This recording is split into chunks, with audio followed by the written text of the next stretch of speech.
Hey guys, tonight we step into a castle, but not the majestic fairy tale kind. No, this one's drafty, echoing with footsteps and full of rules that seem totally absurd until you live them. You'll be ducking under low doorways, sidestepping ancient chamber pots, and tiptoeing past rooms that definitely weren't built for comfort. But somehow, every weird little quirk you stumble across served a purpose. A clever one. You won't believe this. Even the staircase is judging your sword skills. Alright, before you get too cozy, go ahead and smash that like button and subscribe, but only if your heart says yes. And hey, drop your location and local time in the comments. I love seeing where you're all listening from. Dim the lights, get that fan going for some background vibes, and let's chill into tonight's little adventure. You're approaching the castle gate, a thick wall of oak reinforced with black iron studs. You expect a grand open drawbridge. Instead, you're directed to a cramped side door, low, narrow, and tucked behind a corner. You squeeze through, only to be greeted by a sudden turn in the wall, then another, and another. You're not inside yet. You're trapped in a funnel of sharp angles and bottlenecks, hemmed in on all sides. It's frustrating, until you realise you've just walked through a murder zone. That side door, known as the postern, wasn't meant to welcome guests. It was designed for defence. If you were an invading soldier, you'd be forced to drop formation, duck single file, and stumble blindly into a narrow corridor with archers aiming straight down at you from above. You look up now and spot them, those murder holes in the ceiling. They were ready to pour boiling oil, stones, or something nastier, and you're not even in the main hall yet.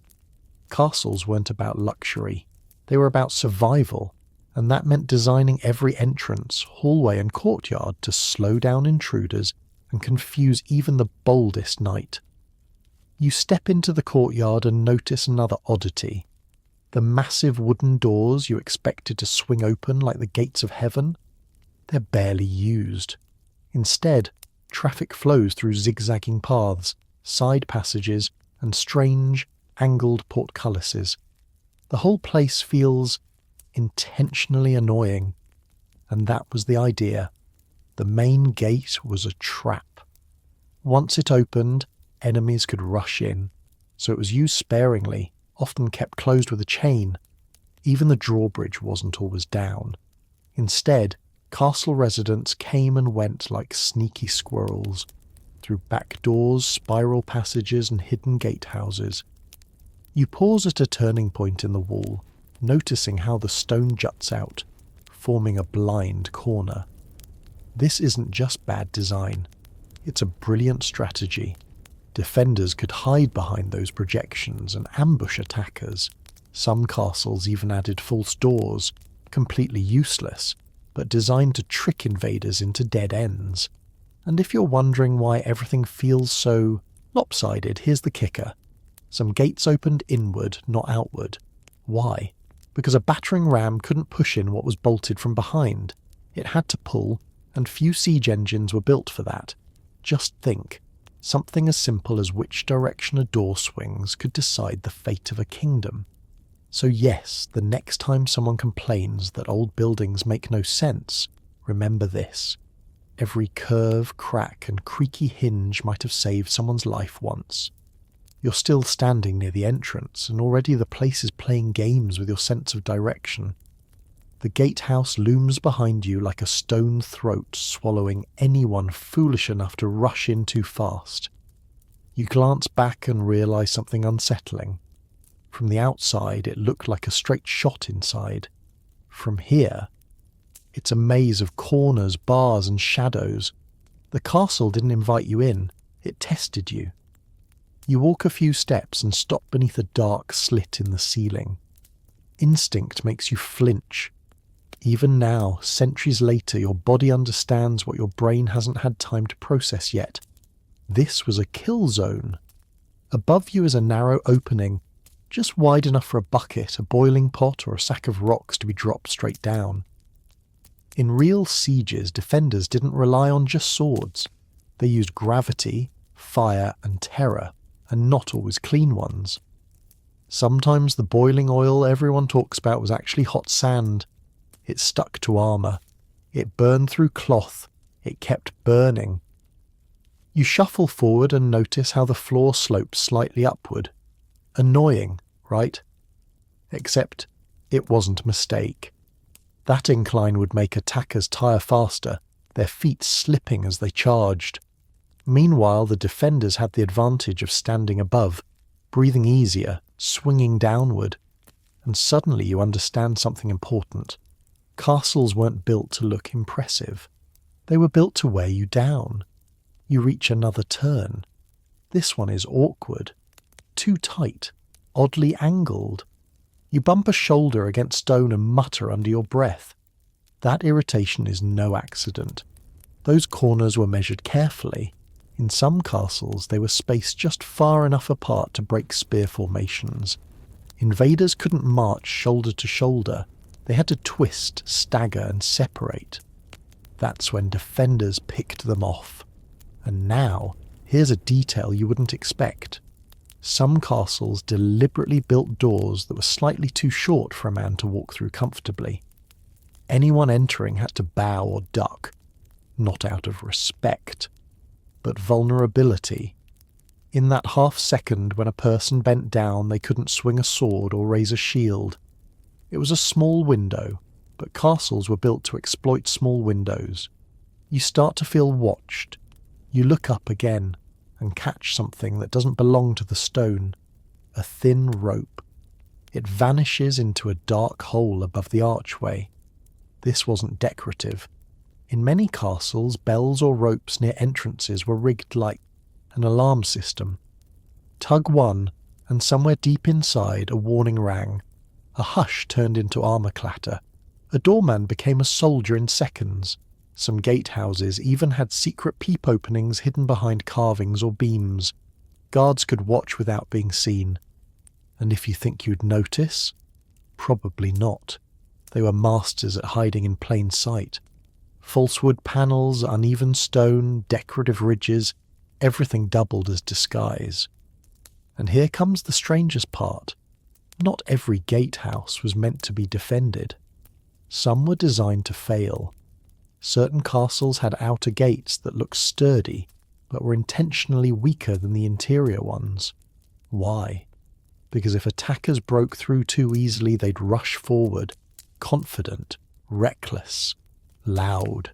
Then they'd be funneled into the narrow throat beyond, where the real defences waited. The castle let them believe they were winning. A medieval version of, "Come in, we've been expecting you." You pause, listening. The wind sighs through stone cracks like the castle is breathing. You remember the last section's zigzag walls and can't help but feel something else now too. Respect. Those annoying design flaws. They were battlefield wisdom written in stone, and suddenly you're not annoyed anymore. You're grateful. You finally step deeper into the castle's inner layers, leaving the gatehouse and its booby-trapped corridors behind. The chill in the air thickens. Stone walls rise on either side of you like cliffs, and somewhere overhead, a crow croaks from a tower window no wider than your hand. You crane your neck. Is that really a window? You squint. It's barely more than a slit, so narrow a finger couldn't wiggle through sideways. And yet, there it is, cut clean through thick stone, angled downward toward the outer grounds. There's more of them too, dozens peppering the castle walls in a strange repeating pattern. You think, ventilation maybe? Primitive sunlight? Not quite. That's a loophole. Yes, that's what they were actually called. You crouch near one on the lower wall and peer inside. From the outside, you'd never guess a grown man could stand behind this thing, but from your angle, you can see the genius of it. The inside of the loophole flares wide like a funnel. A soldier standing there has full range of motion to fire an arrow, left, right, up, down. But from the outside, all an attacker sees is a vertical slit barely big enough to tempt a sparrow. They weren't just clever, they were lethal. You imagine trying to charge this castle from the field below. Dozens of arrows whistle down through slits you can't aim back at, and you'd never see the archer's face, only the shaft and the cold silence after it hits. But the design goes deeper than that. These slits weren't placed at random. Some loopholes were aligned just slightly off-centre, angled to cover blind spots. Some were built low to the ground, intended not for longbows but for crossbows aimed at kneecaps and ankles. There's even a record of one French castle with a special loophole in the latrine wall. Yes, someone could relieve themselves and still fire an arrow if the alarm was sounded. Castles didn't waste space or bodily functions. As you walk along the hallway now, you notice the sunlight streaming through one of the larger slits and hitting a wall across from you. It's not a lot of light, barely enough to read by, but that's the point. These openings weren't meant to brighten your day. They were meant to protect it. In cold months, the tiny windows trapped heat. In warm months, they limited how many birds or bats could fly in. They were storm-proof, nearly windproof, and impossible to crawl through. And in case someone tried, defenders had the height advantage. But what if you had to get out? Well, some loopholes were built deceptively large, larger than they appeared. In moments of desperation, messengers and children could wiggle through and slip into the darkness outside. There's one story, perhaps apocryphal, of a young kitchen boy in a Welsh castle who escaped through a loop window no wider than a helmet, carrying with him a message that saved the fortress 2 days later. He was rewarded with a single room and 2 chickens. Not bad for someone who used the window backward. And then there's the sound. Have you noticed how quiet it's gotten? Loop windows didn't let in much noise. That was intentional too. Castles were built to keep sound from travelling too far, so you couldn't hear whispers in the next room or cries for help echoing into passageways. Every slit, every angle, every thickness of stone played a role in controlling what passed through. Light, arrows, people, even secrets. You run your hand along the cool edge of the stone, smooth on the inside, jagged on the outside. It's a warning, don't come in. You follow the corridor to a corner tower where the wall grows even thicker, nearly twice as deep as before. At first, it feels like overkill, but then you realise something odd. The loopholes here are wider at the bottom. You lean down, testing the angle. These weren't for archers, these were for pouring. From these larger splayed slits, defenders could dump anything on enemies directly below. Scalding water, burning oil, spoiled meat, or even buckets of quicklime, intended to blind, choke, or terrify invaders climbing the walls. In some castles they mixed ash with lard to create a sludge that clung to armour, and made even scaling ladders a death sentence. And if they ran out of that, chamber pots weren't just for privacy. You step back from the slit, grateful it's empty now. But you start to understand how multi-layered these windows were. They weren't architectural decorations, they were tools, weapons, escape hatches, even weather gauges. Some castle loopholes had grooves worn into their ledges from centuries of rainwater dripping down. Guards would watch those streaks for the changing seasons. You wander into a smaller room now, an archer's post, judging by the dozen tiny slits around it. It's cramped, dark, barely wide enough to stand. Yet from here, a single guard could cover 3 angles of approach, and that's when you notice the floor. It dips slightly in the centre, with a hole leading straight down. Not another toilet. This was drainage for blood. In siege times, these posts became battlegrounds. The narrow slits forced soldiers to stand still for hours, firing, ducking, reloading. If they were wounded here, there wasn't time to carry them out. So the floors were sloped, and the holes let the mess drain downward. Cold efficiency. No waste, no pause. You breathe out, trying to shake that image. Just then, the sunlight shifts. It hits a slit high up in the opposite wall, one too high to use. Why place a loophole there? Then it clicks. That wasn't for battle, that was for timing. In many medieval castles, slits were placed to track the sun's movement. Not for ritual, well, not always, but for something practical. Knowing when the light would hit a certain chamber meant you could judge the hour, or know when to start heating the oven, or alert the guards for the next shift. Loopholes were clocks before clocks. Even more astonishing, some of these slits were designed acoustically. In stone towers, narrow vertical openings could carry sound upward like a funnel. A whisper at the bottom might be heard 2 floors above, if you knew the trick. It's whispered that in a few Spanish castles a lord could eavesdrop on the courtyard from a loophole built into his private chamber. You look around. Suddenly the castle doesn't feel quite so empty. And there's a final surprise. You step out into an upper hallway where the air is clearer, fresher. Here the loopholes are spaced like teeth. Regular, rhythmic, precise. 1 every 12 feet. It's not random. In some castles, loophole spacing mirrored musical intervals, designed not only for defence but to resonate with chants or bells during ceremonies. Imagine standing guard here, surrounded by sunlight slits and distant echoes of liturgy. You came for defence.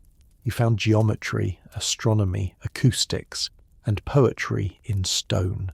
You're finally led to your chamber, or at least what they call a chamber. You duck under a lintel that feels a little too low, another reminder to stay humble, and find yourself inside a narrow stone room with a wooden beam ceiling, a single flickering candle, and something in the corner that claims to be a bed. But wait, where's the bathroom? You ask the servant showing you round, and she gives a look like you've asked something uncomfortably modern. She points to a square stone projection halfway up the outer wall. It looks like a crude bench built into the wall itself, with a hole in the middle and a tiny stone chute that leads directly outside. Meet the garderobe. No chamber pot here, no flushing. Just a hole, carved into solid stone, jutting out beyond the castle wall where gravity handles the rest. You approach it carefully, hearing the faint echo of wind whistling through the shaft.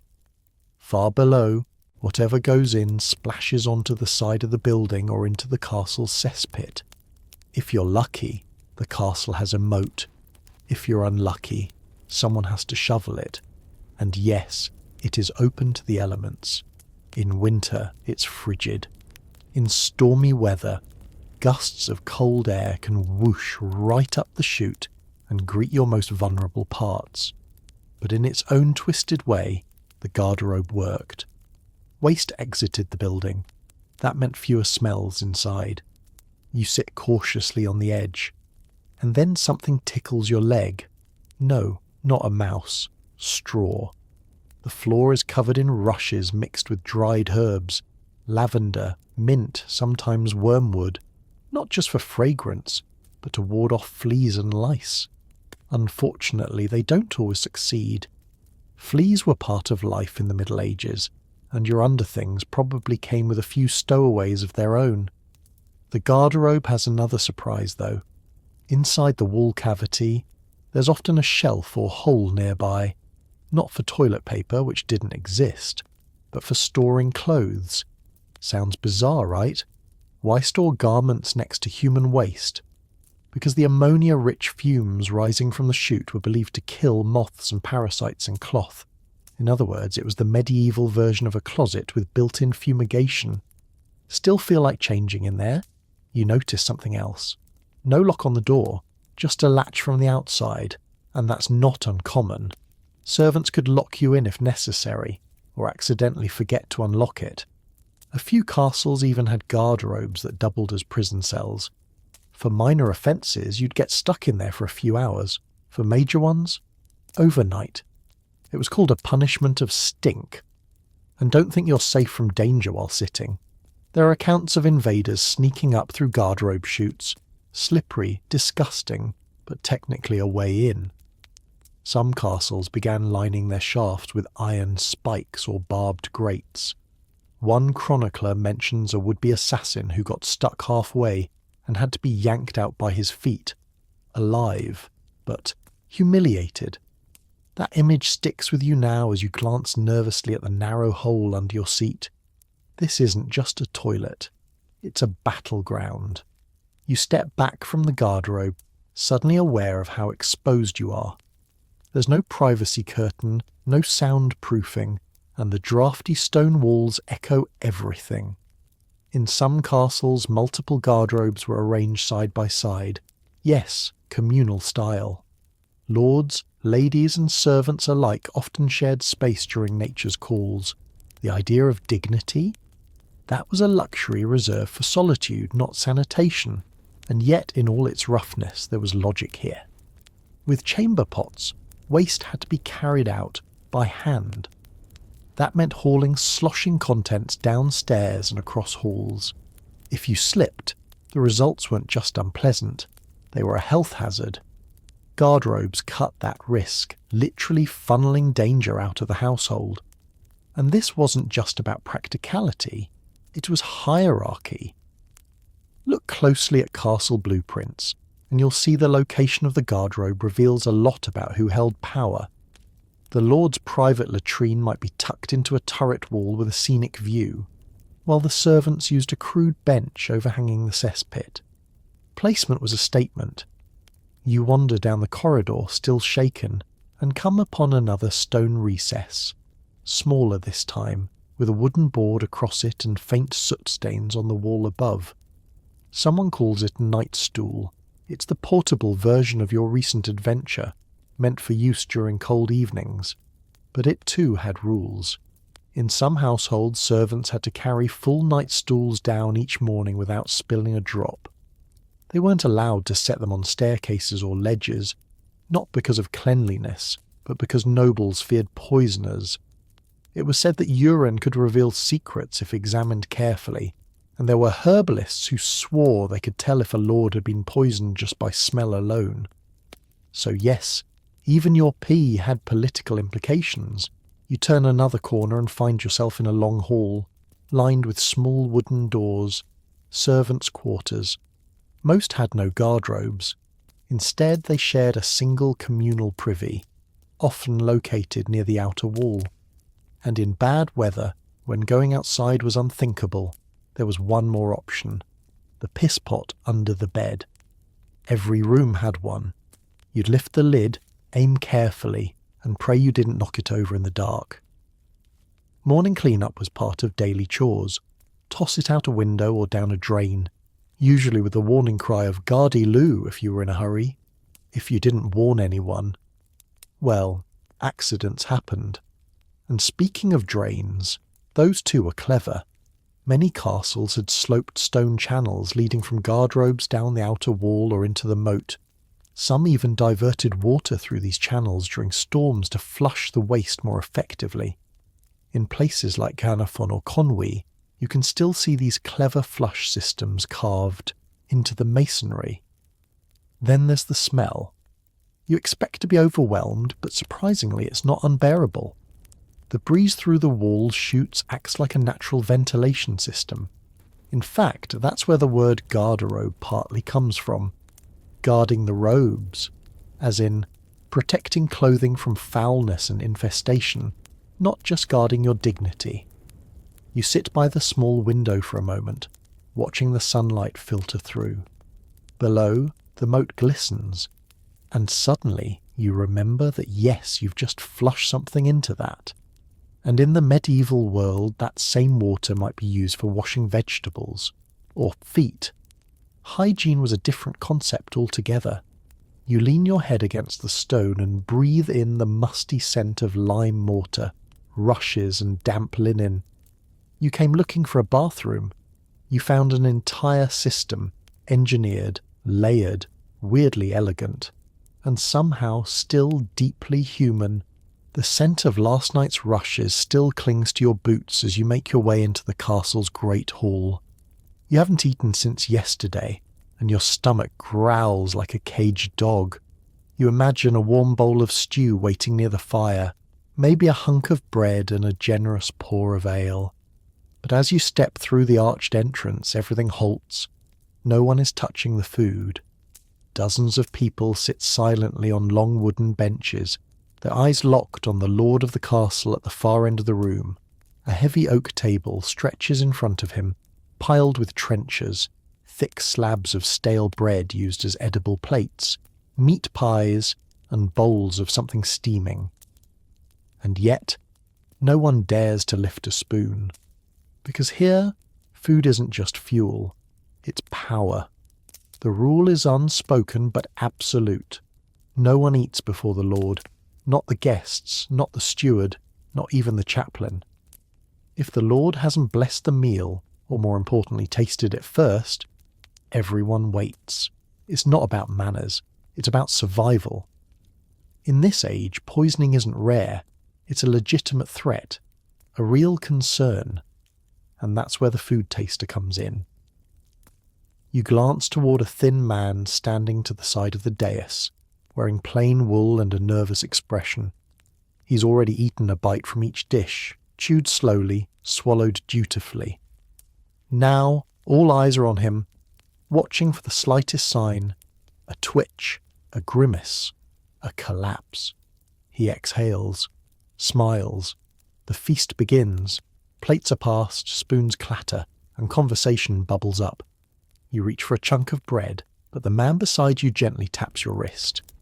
"That's for the dogs," he murmurs. You look again.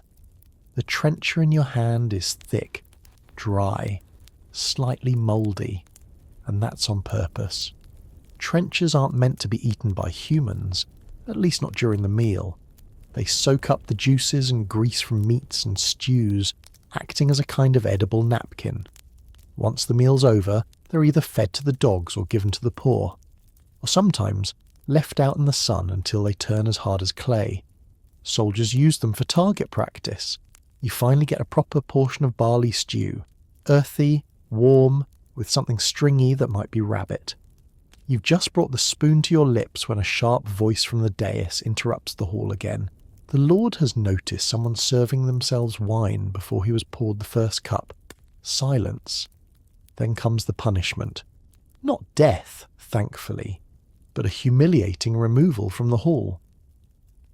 The offender is escorted out, muttering apologies. That wasn't overkill, that was protocol. Every act at the dining table was a reflection of social order. Who sits where, who eats what, who gets second servings. You notice that those seated near the hearth get the tenderest cuts of meat, the ripest fruit. Those near the door, cold turnips and old onions, and every meal came with rules. No elbows on the table, no loud chewing, no using your knife to scratch your back. Yes, it happened often enough to warrant a rule. You settle into the rhythm, eat, wait, listen, watch. But deep down you know, this isn't really about food, it's about control. As the meal continues, you begin to see more of the ritual. This isn't lunch, it's theatre. The clink of pewter goblets, the careful carving of roasted fowl, the slow procession of servants, each move choreographed like a courtly dance. And all of it centres around the Lord's table. He's not just eating, he's displaying wealth, authority, stability. You catch a glimpse of one particularly golden roast carried in on a wooden board. It looks like swan, not chicken, not goose, swan. Its neck is arched into a regal curl, feathers plucked but head left intact for drama. It's stuffed with spices you've only heard nobles whisper about. Cinnamon, cloves, even a trace of nutmeg. There's no mistaking the message. I can afford to eat symbols of the crown. But the strangest part comes next. Instead of carving it and sharing slices, the Lord's steward lifts a portion from the bird and hides it under a cloth. You blink. Did he just tuck food away during a feast? Turns out yes.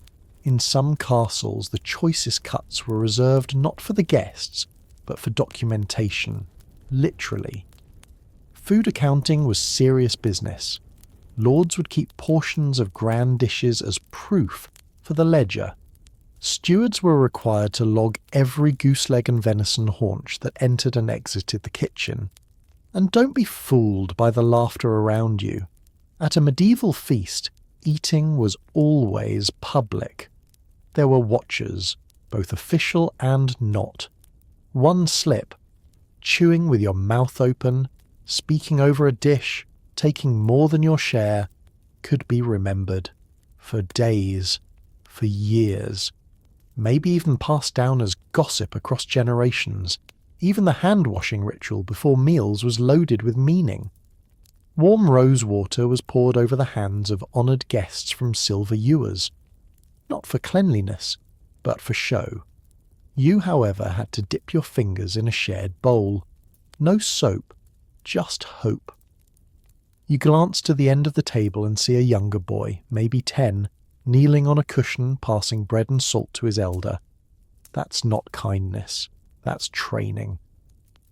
Noble sons began learning their future roles at the dining table, mimicking the gestures and hierarchies expected of them in adulthood.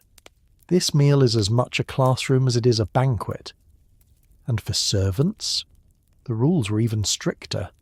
Some had to memorize who liked their meat salted, who detested onions, who would rather starve than be served fish on a Friday. Slip up, and you weren't just scolded, you might be reassigned to the stables. Or worse, the garderobe detail you just escaped earlier. By the end of the meal, you're no longer hungry, you're exhausted. Full, yes, but also mentally drained from watching every gesture, every glance. You reach for your goblet one last time, only to pause. The Lord hasn't moved.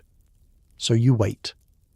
Eventually he stands, wipes his hands on an embroidered cloth, and steps away from the table. That's the cue. The hall erupts into quiet motion.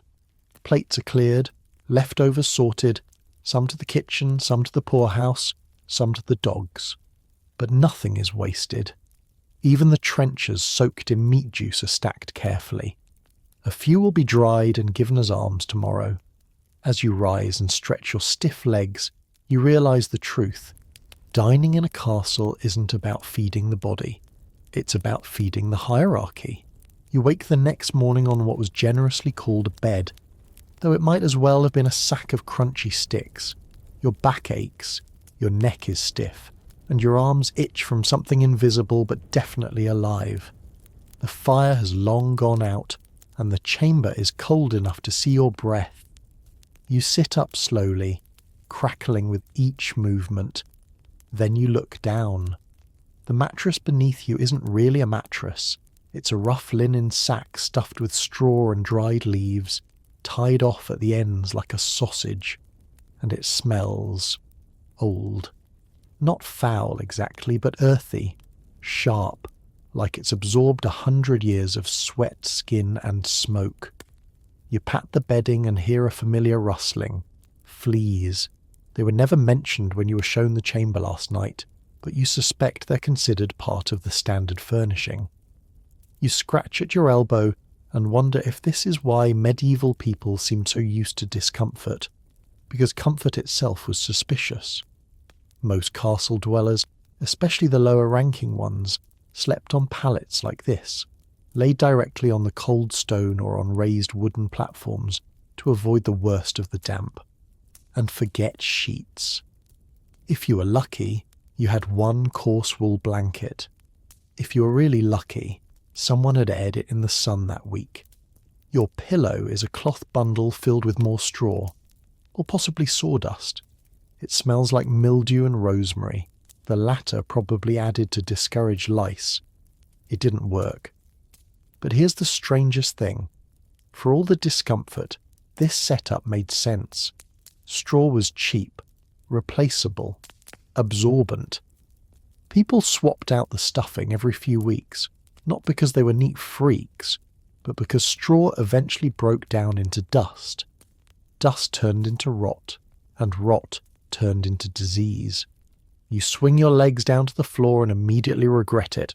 The rushes under your feet, those scattered herbs and reeds you saw yesterday, feel brittle and moist. That's because they were supposed to be changed regularly too. Not everyone did. You step carefully toward the window, which is really just a slit in the wall, and pull aside the hanging cloth meant to keep out the morning chill.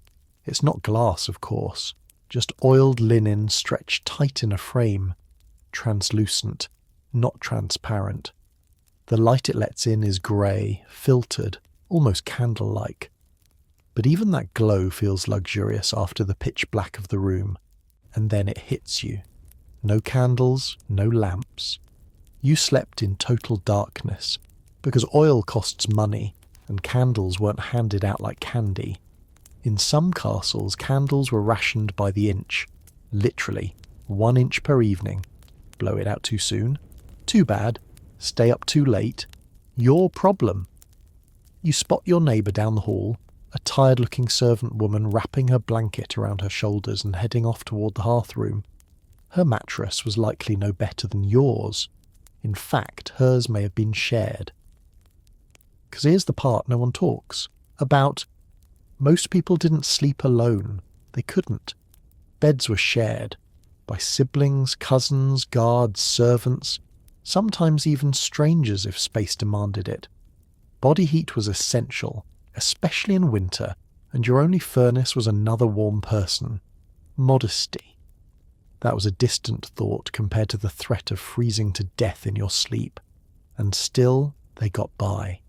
You pull your cloak tighter and shiver. It wasn't just a hard bed, it was a hard world. You shuffle toward the corridor, hugging your arms to your chest, and spot a servant lifting another straw mattress over his shoulder. Dust pours from it like flour from a torn sack. He's headed outside, toward the courtyard, where beds are aired, beaten with sticks, and laid under the sun like laundry. It's not just for hygiene. It's about chasing out the damp, the rot, and the creatures that have moved in over the weeks. You follow, curious, and spot a row of mattresses propped up like tombstones, steam rising faintly from them in the morning air. One is being split open and restuffed with new straw. Not clean, exactly, but newer, slightly less alive. This was the cycle. Strip the bed, beat the bed, stuff the bed, share the bed. You glance over your shoulder at the chambers above and remember something else you heard last night. Important people didn't make their own beds. They had staff. But even so, those beds weren't always private. In many castles, even the lord and lady of the house had attendants sleeping just outside their chamber, or inside it. Some nobles liked the security, others demanded it, and still others had no choice, because warmth, even for them, was borrowed. You re-enter the castle through a side door and pass what you thought was a pile of rolled carpets in the corner. But now, in the daylight, you realise it's bedrolls. Dozens of them, stacked and tied, marked with soot or coloured thread. These belong to guests or retainers who slept on floors wherever there was space. Their sleeping arrangement depended entirely on favour and rank. If you were well liked, you might sleep in the hall near the fire. If you were not, you might be assigned the draughty stairwell. In some cases, you slept outside the great chamber doors like a loyal hound, your reward being proximity, nothing more. And yet, for all the hardship, there was structure, a kind of quiet order to the discomfort. There were even rules for when you slept. Castle life followed rhythms of labour and sunlight. You rose before dawn if you were a cook, a scullion, or anyone tending animals. You rose later if you were a clerk or scribe, and if you were nobility. You might enjoy a brief lie-in, unless a hunt was planned, or a feast demanded your presence. But regardless of rank, the night wasn't always one long sleep. Segmented sleep was common. You'd sleep a few hours after dusk, wake around midnight, pray, walk, talk, think, or even visit neighbours, then back to bed for a second sleep before sunrise. It was natural, expected, and deeply embedded in medieval life. And that explains something else. Why you keep seeing people napping in corners, not out of laziness, but because sleep happened when it could. Between tasks, before the fire burned too low, in the lull after a long march, or while bread baked. Sleep wasn't precious, it was functional. You find your way back to your chamber and notice someone has come through. The rushes have been swept into a neat pile, the linen mattress straightened and a sprig of dried sage left on the blanket. Not as a gift, as a deterrent, for bugs. You lower yourself back onto the straw, not quite ready for the day. You scratch your elbow. A flea jumps. You sigh. Welcome back. You're called to the tower stairs just before mid-morning. A guard with a scarred cheek beckons you up, and the moment your foot hits the first step, you feel it. The incline is steeper than it should be. The staircase is tight, claustrophobic even, and coils upward in a tight spiral like a stone corkscrew. Your shoulder brushes the central column, and your outside foot barely fits on the narrow tread. It's awkward, slow, but that's the point. These spiral staircases weren't built for elegance. They were built to confuse you, tire you, and, if necessary, kill you. Every step upward favours the right hand of the defender. If you're coming down the stairs, sword in hand, you have the wall to your back, full clearance to swing. But if you're charging up, sword drawn, the central stone column, called the newel, blocks your swing. Your right arm bangs awkwardly against it. You're at a disadvantage before you even reach the top. Now imagine 50 attackers scrambling up in full armour, slipping, tripping, swinging into stone, while a handful of defenders calmly cut them down from above. That wasn't just strategy. It was architecture with a body count.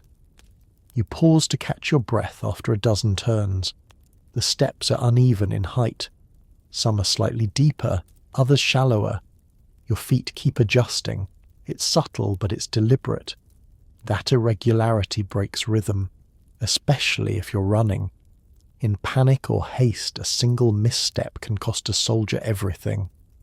And then you notice something even stranger. The stairs twist clockwise. Always clockwise. Almost obsessively so.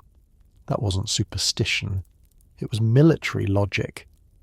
Since the majority of people were right-handed, a clockwise spiral gave the defender descending the stairs more room to swing. It's a castle's way of saying, you may enter, but not easily, and not alive. You resume climbing, and the space narrows further. The walls grow closer, the air staler. It's darker here, lit only by the occasional slit window. You press on, feeling a chill. The stones beneath your feet are grooved, worn smooth in the middle but jagged at the edges. Slipping is easy, recovering is not. And then you hear it. Footsteps, descending. You freeze, your back tight to the wall, as two armoured guards descend with ease. Their feet land confidently, knowing each step. One nods, the other doesn't bother. They barely have to slow. You, on the other hand, must press yourself awkwardly to the inside. Barely enough space to pass. In an actual siege, that moment would have been fatal. You carry on, now hyper-aware of every step. There's no handrail, just a cold wall on one side and a dizzying drop on the other. Some towers had central columns with holes cut into them for easier arrow fire.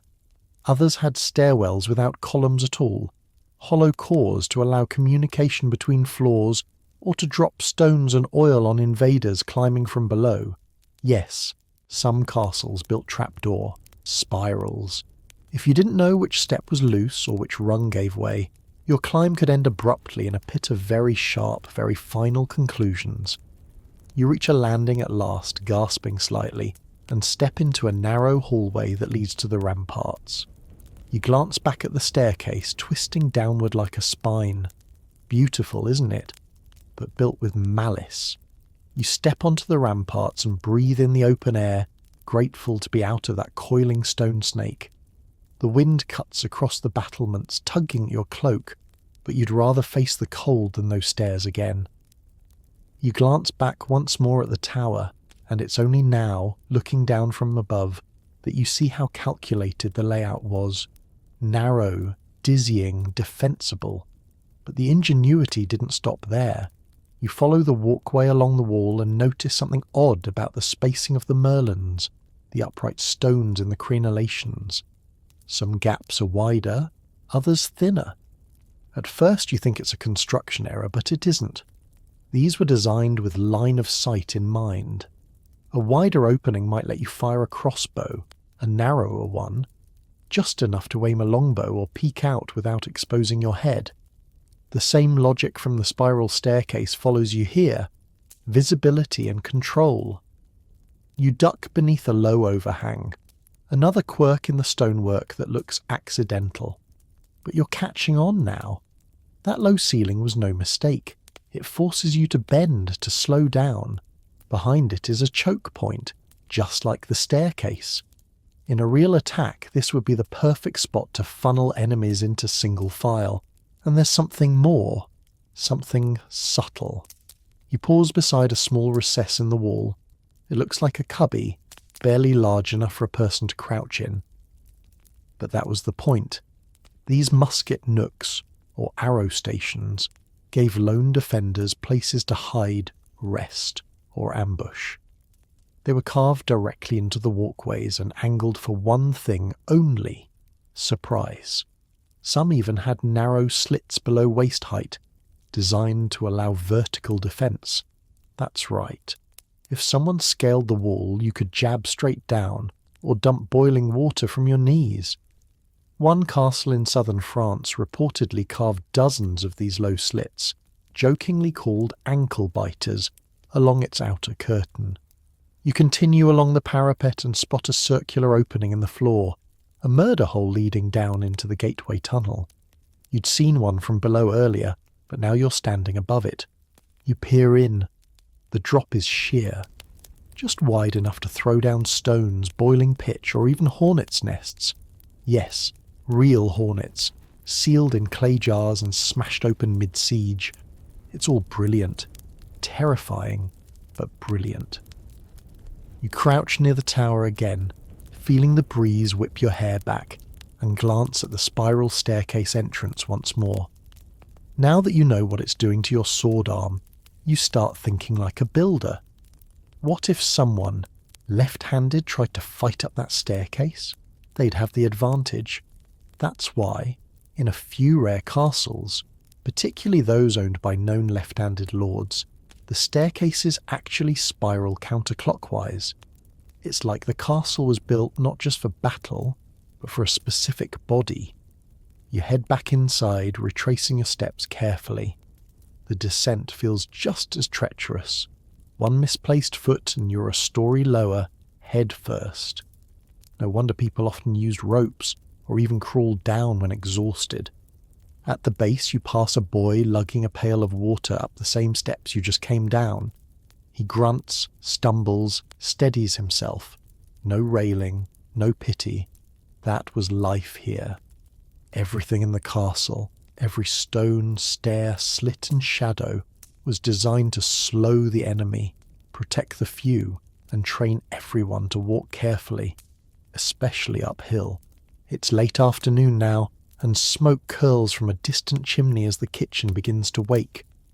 You follow your nose, meat, onions, wood smoke, and something vaguely burned. But instead of walking toward the warmth, you're led away from it, through a covered passage open to the wind. You shiver as your feet slap damp stone. Are they making you take the long way? No, this is the way. In castles, the kitchen is rarely near the heart of the home. It's not next to the dining hall. It's not close to the sleeping quarters. It's not even inside the main keep. You round a corner and find it. A low, wide outbuilding, thick-walled and smoky. The castle kitchen. And it's almost outside on purpose. Why? Because fire is not a matter of if, but when. kitchens were tinderboxes. One overturned pot of grease, one neglected ember, and an entire wing could vanish in flames. So medieval architects learned early, keep the fire separate. Many castles had kitchens in standalone buildings or distant wings. Some even had multiple, in case one went up in smoke. You step inside and are hit with a wall of heat, sound, and chaos. It's alive in here. Enormous hearths line the walls, wide enough to roast a pig whole. Iron pots bubble over open flame. Spits turn slowly with cuts of meat, drizzling fat onto hot coals below. You hear sizzling, coughing, the scrape of ladles against cauldrons, and somewhere, is that a goose? A bird honking indignantly in a basket. The floors are slick. The air chokes with soot, and everyone is moving fast. There's a pecking order even in this heat. The cook, often male in wealthier castles, rules like a general. His underlings chop, stir, scrub.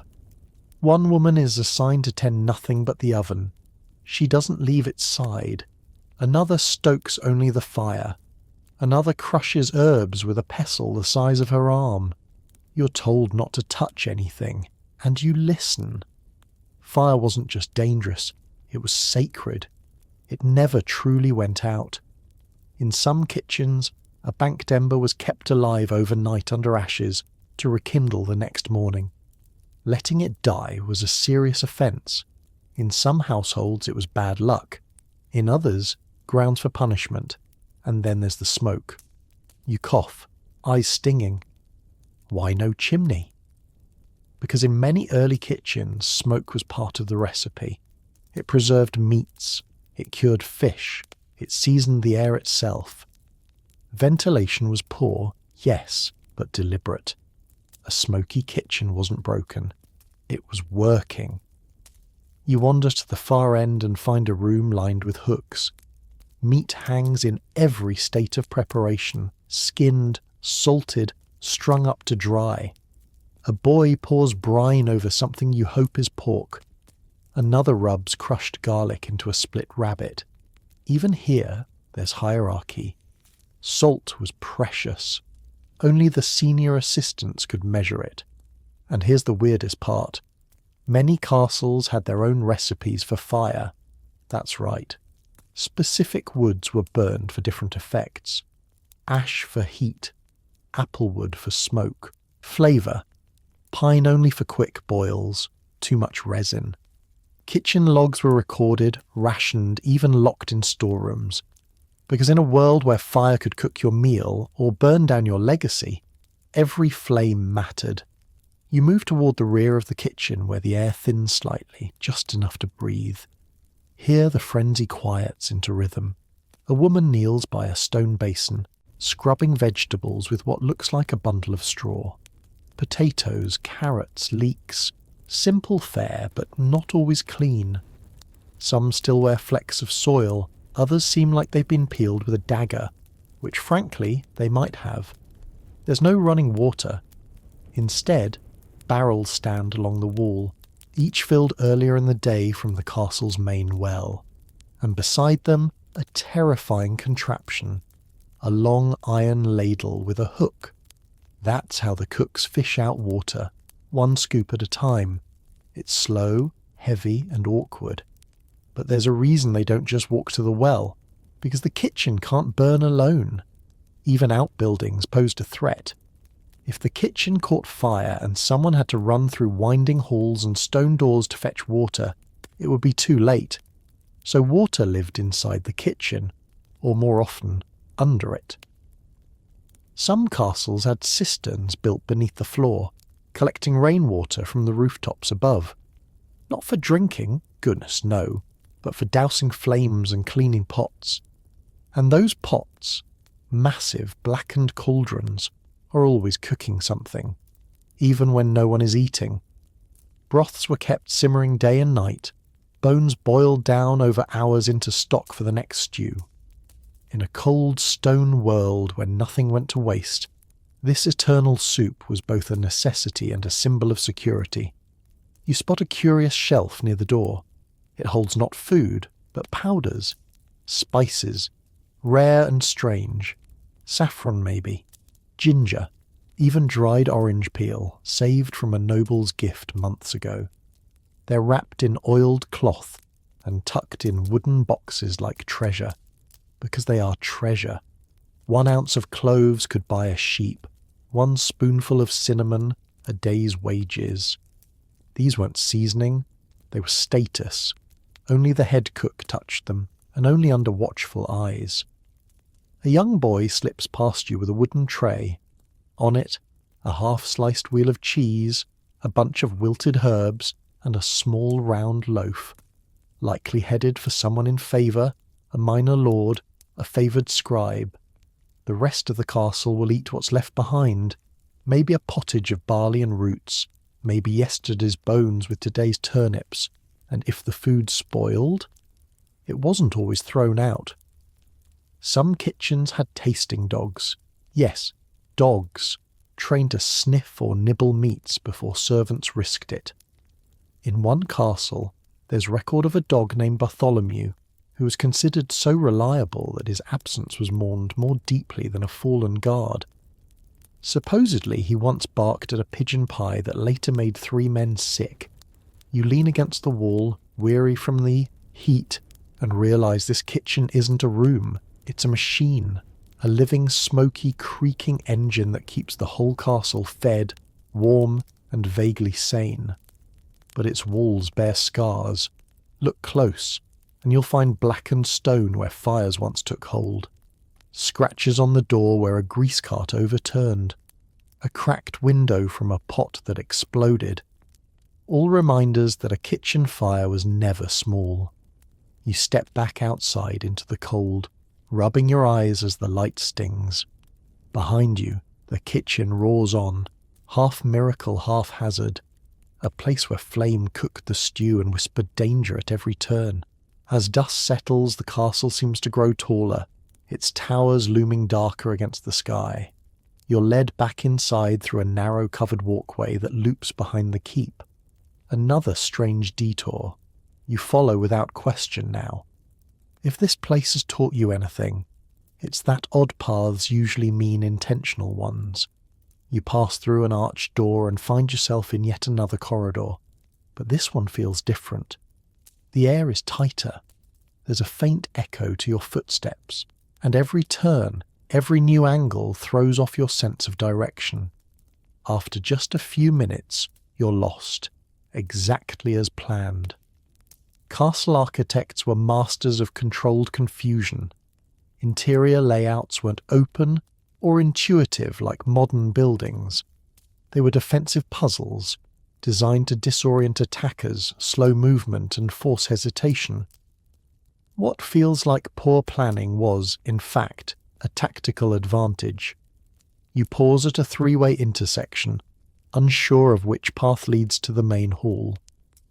One hallway ends in a dead wall, another curves left with no torches, and the last drops downward toward what looks like storage.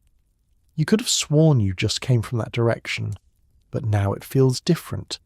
That's by design too. Many corridors in medieval castles were deliberately built to look similar, same width, same arch style, same flooring, to disorient even the most experienced intruder. And some dead ends weren't dead at all.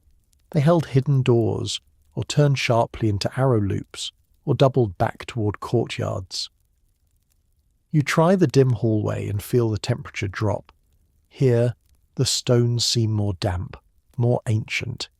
You notice a tiny notch in the floor, just enough to trip someone who's running. Not a mistake, a tripped stone. Some castles embedded them every 10 to 12 paces, placed where the light didn't quite reach. And then there's the floor itself.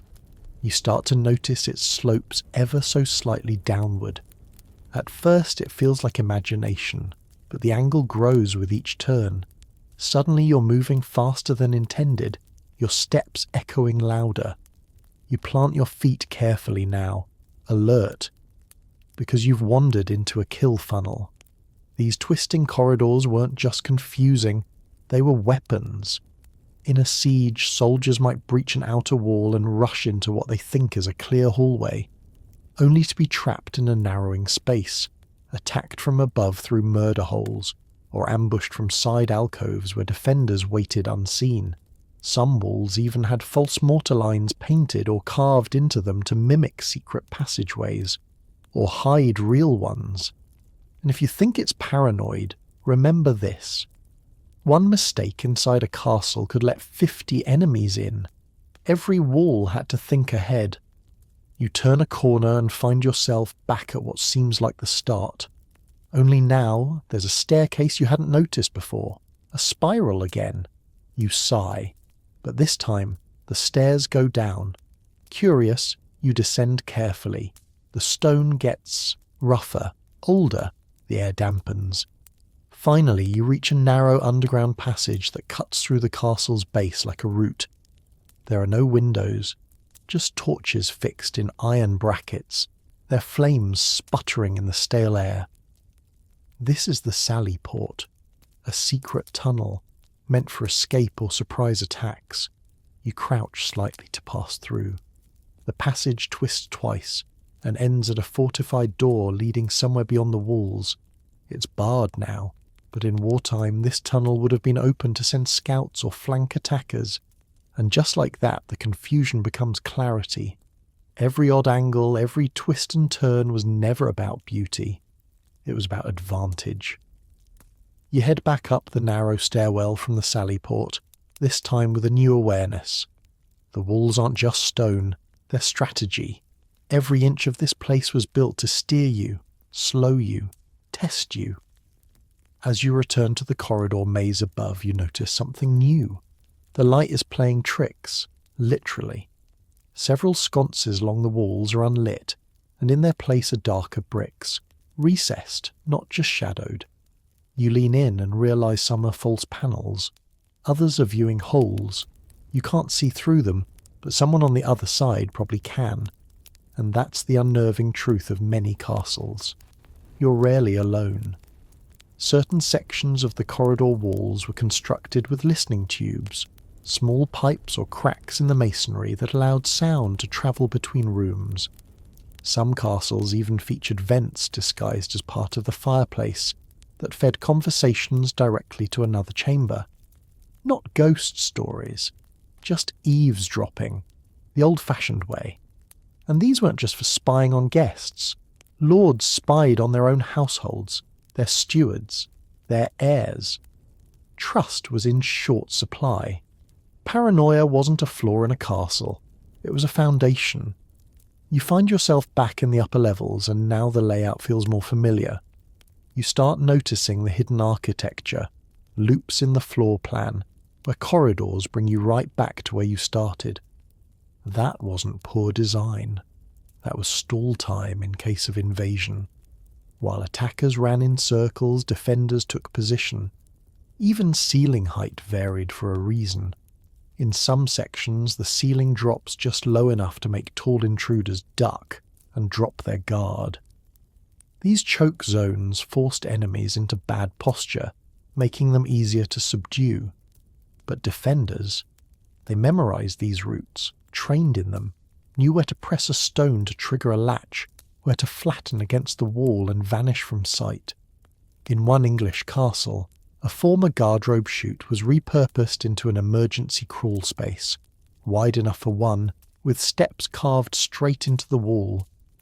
There's even a tale from a Welsh stronghold where a lady of the house escaped through the linen closet, or rather, through the wall behind the linen closet.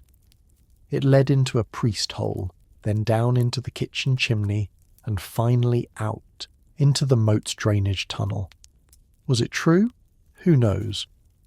But the stonework shows something used to be there. You pass a low archway now, marked with nothing more than a smooth stone crest. Beyond it lies a hallway with uneven acoustics. One step echoes, the next doesn't. Another layer of confusion. Even the sound was weaponized. Your final turn leads to a wide hallway lined with arrow slits and wall torches. This one at least seems straightforward, until you realize you're being watched. From above, a small hole in the ceiling, a vent, a peephole, probably both. And then you understand. All these strange designs, the loops, the twists, the secret gaps and fake doors, weren't afterthoughts. They were maps for the people who lived here and traps for everyone else. You reach a central staircase again, and this time the turn feels right. You ascend slowly, no longer frustrated. You know the rhythm now. This place breathes in angles and exhales in misdirection. It doesn't want you to feel welcome. It wants you to feel watched. The next morning you're summoned by the steward for what he calls a short walk. That's rarely a good thing in a castle. Sure enough, it begins innocently enough. Down a hall you've passed a dozen times, past the chapel, then through a low wooden door. But after that, nothing is familiar. The corridor bends in a slow curve, then splits. You follow him through the right passage, but something's wrong. There are no windows, no stairs, no doors, just a long, echoing hallway that seems to go on forever. And worst of all, every few paces, it almost looks like the hallway's repeating. Because it is. You've just entered the inner ring of a circular keep, one of the castle's oldest and most disorienting features. It's a technique borrowed from Roman and Byzantine fortresses, refined in medieval France and England. The walls were designed not just to withstand siege engines, but to psychologically defeat invaders. You stop at a junction where 3 identical passages split off. One curves up, one down, one straight, all a stone, all dimly lit, and they look exactly the same. The steward lets you choose. You pick the centre. 10 minutes later you're back at the same junction. This is no accident. In many castles, the layout of the corridors formed intentional loops. Not perfect circles, but spirals and circuits that made it impossible for outsiders to memorize direction. These routes were called labyrinth passages, and they served one purpose: to make you feel like you were moving forward when you were actually going in circles. Some even featured decoy rooms, false pantries, sealed doors, storage chambers with nothing but dust and rats. In one castle in Wales, a decoy armoury was set up with rusted weapons and old armour just to trick invaders into wasting time. But the real genius wasn't the hallways, it was the walls. Look closely and you notice how each section of wall is angled just slightly. Not enough to notice on first glance, but enough that sound behaves differently. A whisper echoes, a step doesn't. Some corridors seem to stretch or compress depending on where you stand. This isn't superstition, it's acoustics. Stonemasons carved aural traps into the castle's bones. Certain shapes echoed footfalls to the wrong direction. Others masked the sound entirely. If you were a soldier trying to sneak in, you might think you were being followed when you weren't. Or worse, think you were alone when you weren't. And just when you think you're getting the hang of it, the steward opens a panel in the wall. A panel you hadn't even seen. It swings open silently, revealing a staircase between the walls, a wall passage hidden between outer and inner layers of stone. Narrow, steep, and completely lightless. In most castles, these hidden walkways allowed guards to move undetected or launch ambushes behind enemy lines. In others, they led to storage vaults, treasure rooms, or secret escape routes. In one German fortress, a wall passage ran the full length of the curtain wall, allowing defenders to reappear in completely different towers without being seen crossing the courtyard. You step inside. The air smells like old stone and dust. This isn't a passage for comfort, it's a passage for control. And you realise something important. This castle was never built for you to walk through it comfortably. It was built to make sure you never made it back out. You keep moving, shoulders brushing both walls now as the passage tightens. The air is cool, still. There's no torch bracket, no windows, no indication of time at all. You imagine defenders walking this route with muscle memory alone. No light needed, no sound allowed. You wonder how many footsteps have passed here over centuries, how many silent emergencies. Then you come to a sudden corner. No markings, no handle.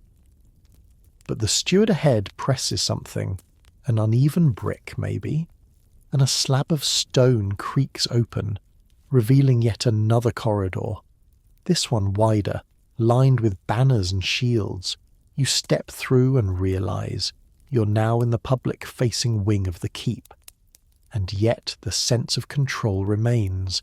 Even here, the architecture is designed to nudge you into certain behaviours. The hallway curves slightly, not enough to notice, but enough to keep you from seeing the end.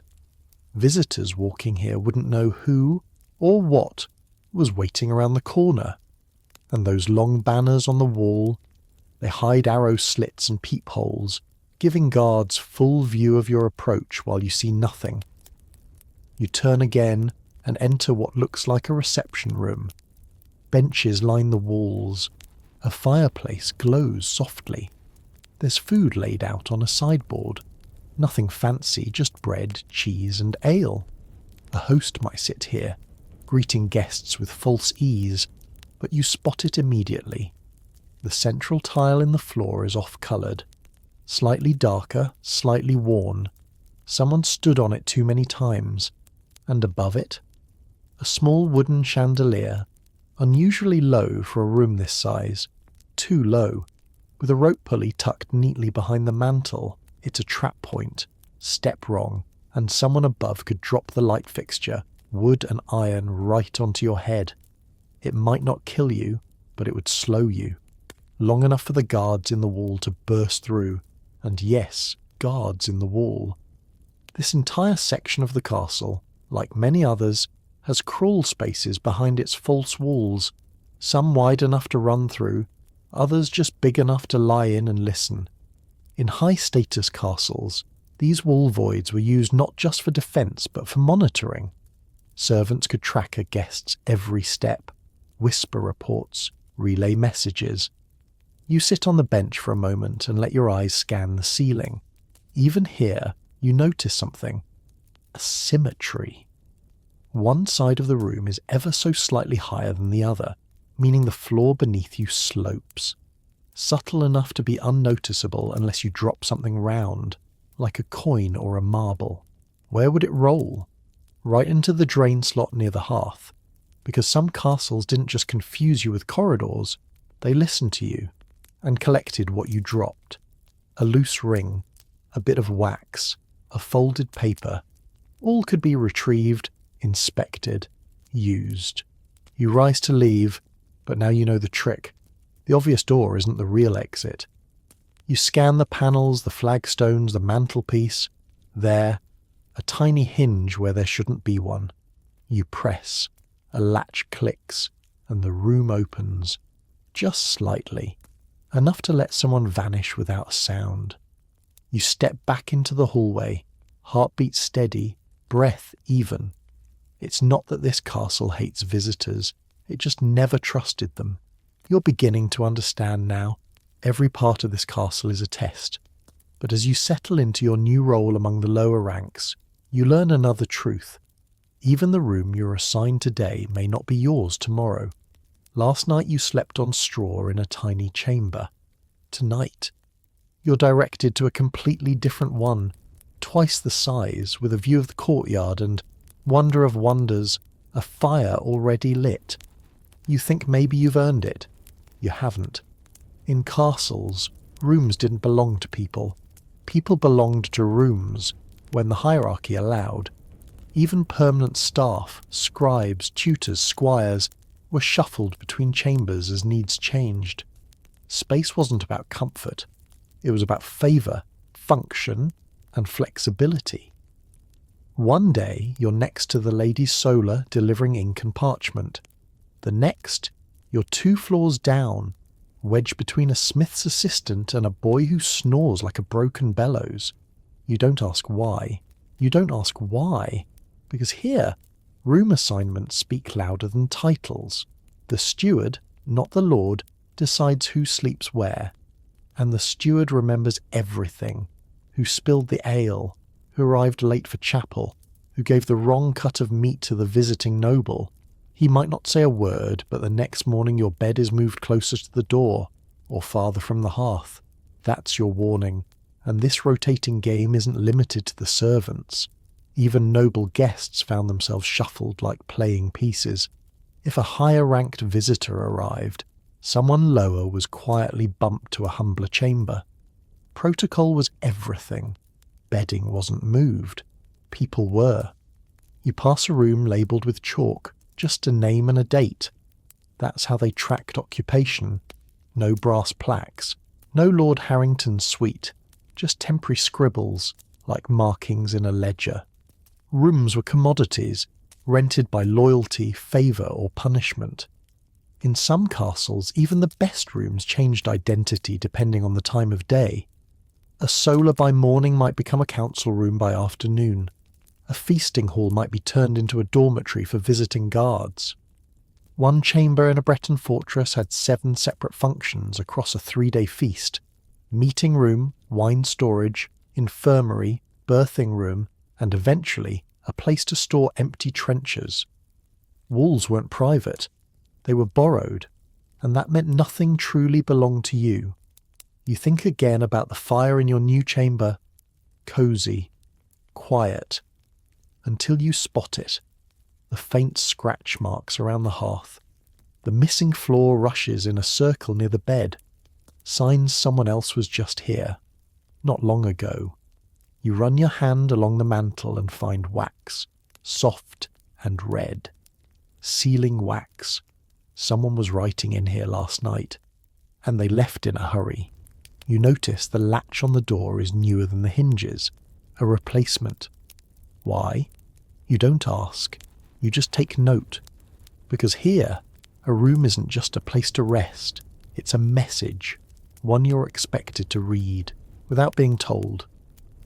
The steward's voice echoes again the next day. You're moving. No explanation, no smile, just a new key, wooden, not iron, and a nod toward a door you hadn't noticed before. You carry your things, a folded cloak, a candle stub, and a small leather pouch. That's it. Because in castles, no one owned a room long enough to decorate it. Paintings were rare. Shelves, if they existed, were carved directly into the stone. Most furnishings were movable. Tables with folding legs, stools that doubled as storage boxes, and chests that served as both seat and suitcase. You open the new door and find a colder space, smaller. No fire, damp walls, the kind that leach into your bones. There's a mattress, barely stuffed, and an arched window high on the far wall. Too high to see through, too narrow to crawl out of.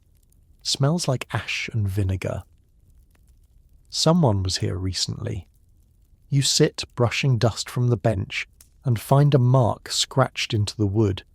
Initials, not yours. This was someone else's room. Still is, in a way. Later, as you cross the corridor, you spot another servant. Someone you'd seen cleaning the upper chambers last week. She's now hauling chamber pots near the stables. Her face is blank, but the shift speaks volumes. She's been reassigned. Maybe for a mistake, maybe for nothing. Mobility in a castle didn't always mean reward. Sometimes it meant exile, politely. Instead of confrontation, you were given a worse room, a longer hallway, a lower fireplace. No one told you why. They didn't have to. Your new mattress said it for them, but there were patterns. Those closer to the Lord's quarters slept in the warmest chambers, with the driest rushes. Those near the kitchen had the most rats. The hierarchy mapped itself spatially. Who was valued? Who was needed? Who was fading? Sometimes entire roles changed based on proximity. A trusted messenger might suddenly find themselves sharing a wall with the garrison's visiting commander, and just like that they'd be caught in conversations not meant for them, or meant exactly for them. Some rooms were assigned for listening, not resting. And then there's the matter of the unassigned rooms. You hear whispers. Rooms no one stays in for more than a night. Not because of ghosts, but because of history. Maybe someone fell ill in there. Too fast. Maybe a scroll was stolen and never recovered. Maybe the window doesn't latch. Or maybe it does, too tightly. These are the rooms that don't get named, don't get marked. They drift around the edges of the castle like forgotten siblings. You pass one on your next errand. The door is shut tight, the handle dusty, but the floor before it is swept. That's how you know it's not abandoned. It's just waiting. Later that evening, you speak with a boy who's been here longer than most. He tells you plainly, the rooms in this place belong to the walls, not to us. You believe him, because by now you understand. A room isn't a gift in a castle. It's a signal, a test, a silence you're supposed to interpret. And just like the twisting corridors, spiral stairs, and whispering stones, it was never really meant to make you comfortable. It was meant to make sure you remembered your place. You're summoned again, this time not by the steward, but by a nervous page who refuses to meet your eye. You're to report to the Great Hall, he mumbles. You expect a message or an errand. Instead, you're pointed to a spot beneath the central chandelier. A tall one, iron, suspended from the ceiling by a thick rope. It sways slightly when the doors close. You've passed under it before, never thinking much. It hangs over the centre of the hall like a halo of flickering light. Today, though, it feels heavier. The chain creaks overhead, and your eyes follow it upward. Then you're handed a bucket of sand. Not for cleaning, for fire suppression. Chandeliers in medieval castles were rarely decorative. They were practical, brutal, and occasionally deadly. Many were built with counterweight systems, not just to raise and lower them for lighting candles, but to drop them, deliberately. The rope was tied to a beam or wall fixture, often with a quick release. In times of invasion, fire, or betrayal, that massive ring of candles and iron could be unhooked to crash down onto whatever or whoever stood beneath. And what stands beneath the chandelier? The centre of power. Guests, petitioners, occasionally the Lord himself, a warning perhaps that no one, not even the host, was truly safe. You look around and notice something you missed before. The stone directly beneath the chandelier is newer, lighter. It's been replaced. Someone fell, or was struck, hard enough to crack it. No one talks about it, but the servants know. You glance up again. The wax on the iron has melted unevenly, leaving long black trails like old blood. The candles are trimmed short, too short to burn long, which means they're replaced often. Someone checks them daily, carefully, because nothing up there is left to chance. In fact, chandeliers often served more than one purpose. They lit the room, yes, but they also revealed it.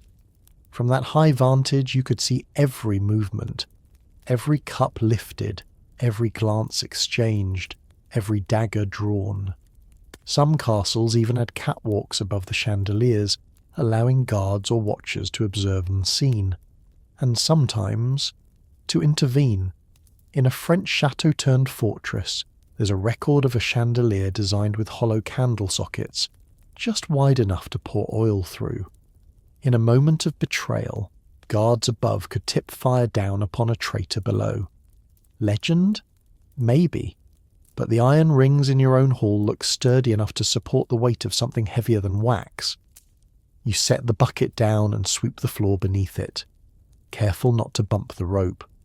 The chain overhead groans slightly with the weight. You wonder how often someone checks that pulley, how much friction it takes to drop it, whether you could stop it in time. Then you spot another oddity, a small notch in the floor just a few feet away. Like a groove worn by repetition, it leads directly beneath the chandelier. It's a target mark. At some point, Someone stood there enough times for Stone to remember it, and now you're standing there too. You take a cautious step back, and that's when it clicks. The light above isn't just to illuminate the room, it's a reminder. You're always under something in a castle. You leave the centre of the hall and slip into the shadowed edges, away from the swinging weight above. But now, everywhere you look, you start to wonder, what else in this room might fall? Castles weren't subtle when it came to threats.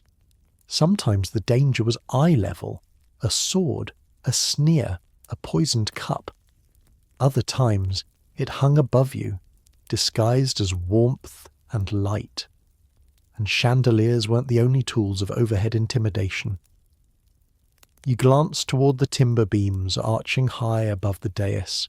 They look decorative, exposed wooden ribs that curve across the ceiling like the skeleton of some ancient beast. But one of them has a notch, a black mark, burned, not carved. A lightning strike. No, a signal fire, set centuries ago when a lord was betrayed during a winter feast. According to a servant who talks too much, the beam had been doused in pitch ahead of time. When things went wrong, someone lit it. Not as a trap, but as a warning to the rest of the castle. Retreat to the tower. The hall is no longer safe. Yes, even fire had its place in the rulebook. You sit on one of the benches near the wall, beneath a narrow window. Above you hangs a smaller iron bracket. Another lighting fixture, this one mounted into stone. You think it's just for torchlight, but look closer, and you'll see what others miss. Hooks, more than necessary, unevenly placed. For a kettle, a curtain, or maybe a cage. In some castles, these hooks were used to hang sconces by day and prisoners by night. Not executions, just humiliation. Public shaming, loud enough for dinner guests to hear, close enough for the servants to spit. And in this very hall, near this very wall, there's a discoloration in the flagstone, a faint reddish hue that doesn't match the rest of the floor. Someone once spilled wine, they say. Others aren't so sure.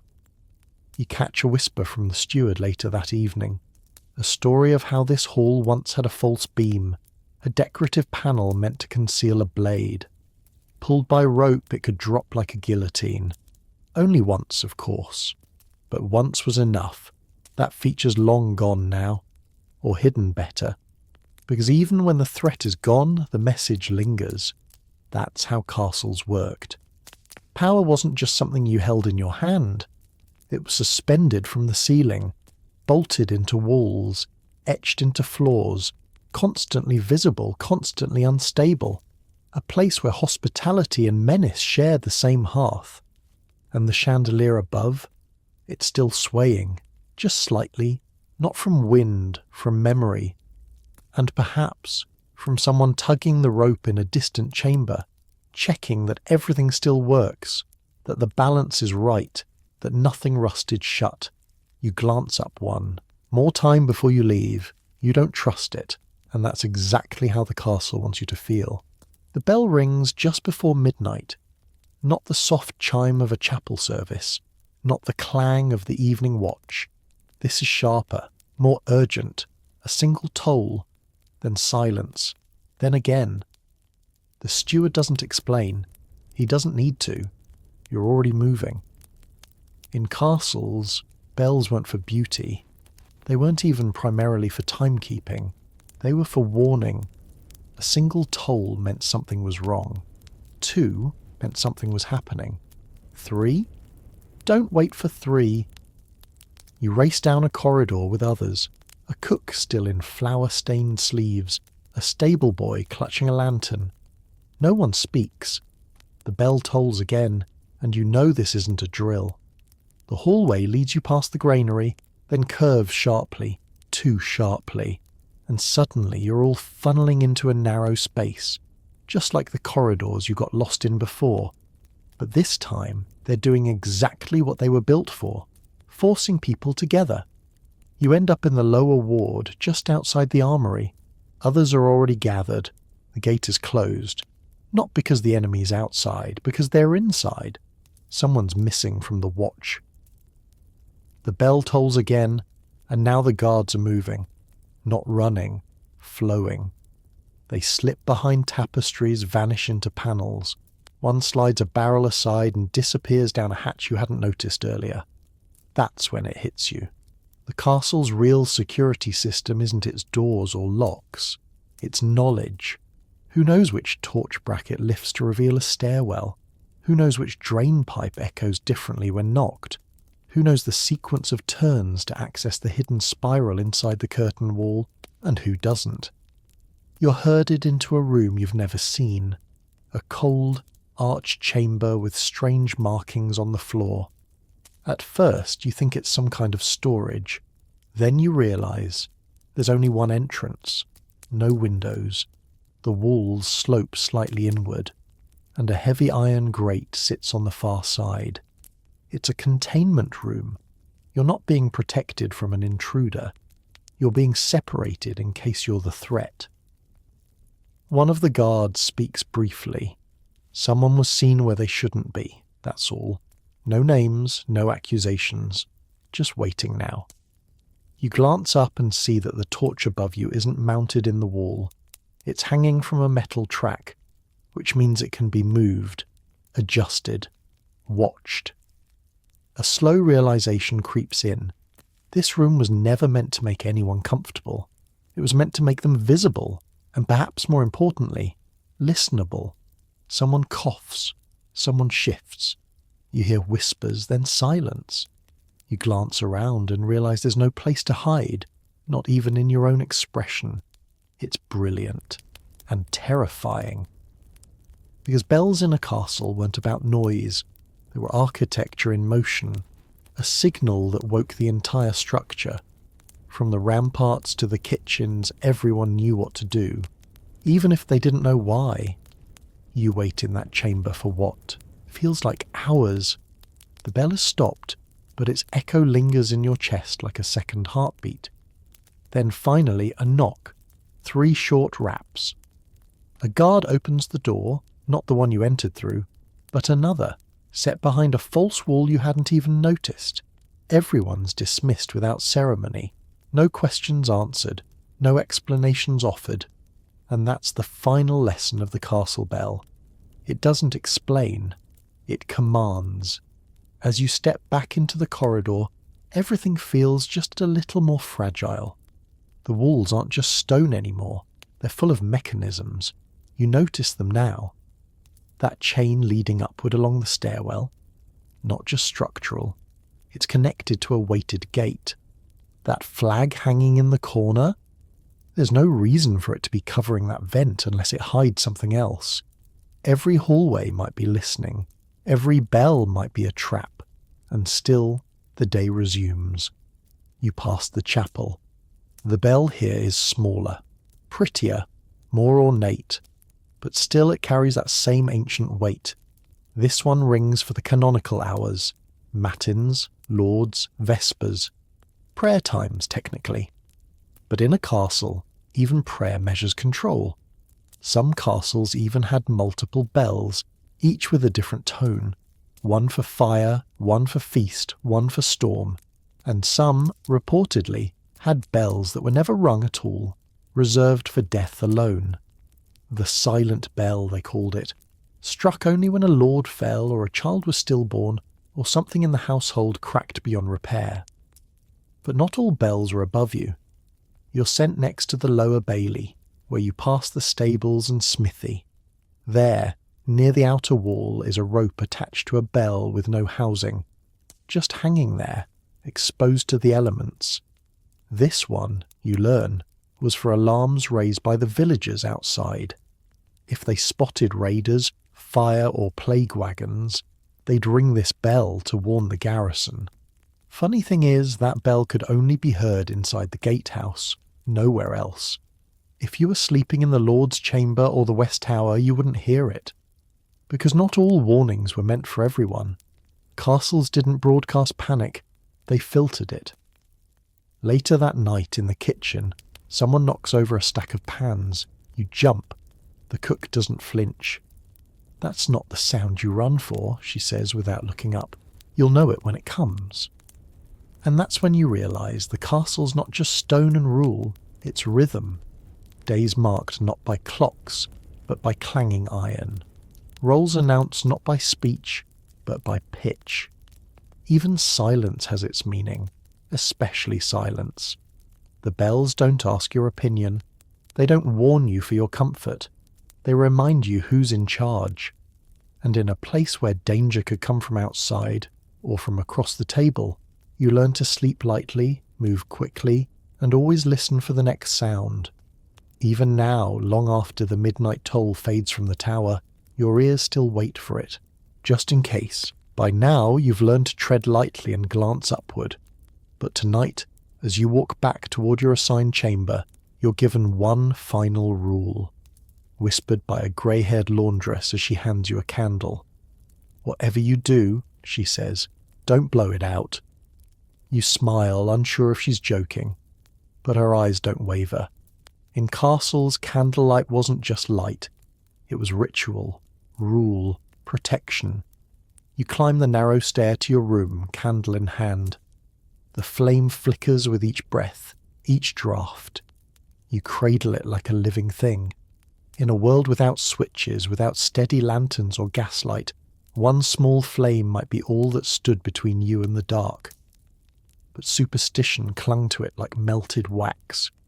In many castles, you weren't allowed to blow out a candle with your breath, not because of fire safety, because of spirits. There was a belief, particularly among servants and lower-born residents, that extinguishing a flame with breath could invite something in, something unseen.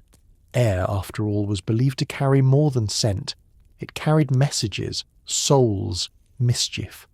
To blow out a candle was to chase away the light, and with it, the safety of the room. Instead, you were taught to snuff the candle, pinch it with fingers wetted in tallow, or press a metal cone over the flame.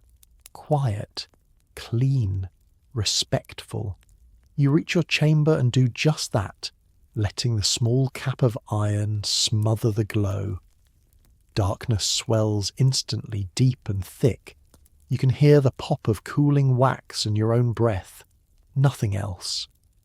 But in that silence, you remember something else. Candles weren't personal property. In many castles, they were rationed, not just by household budget, but by inches. A steward might give you a 4-inch candle to last the evening. Once it burned down, that was it. Some households even used candle clocks. Time was measured by how much wax melted. Burn your candle too quickly and your evening was over. Leave it burning when you left the room. That was a punishable offence, because flame, while precious, was also dangerous. One gust of wind could tip it. One missed curfew, and your bedchamber might become a pyre. Castles were stone, yes, but filled with tinder, rushes, tapestries, old linen, thatch, oak beams cured dry by decades of smoke. Even the chandeliers you feared earlier had to be lit by ladder, pole or pulley, and every lighting was a calculated risk.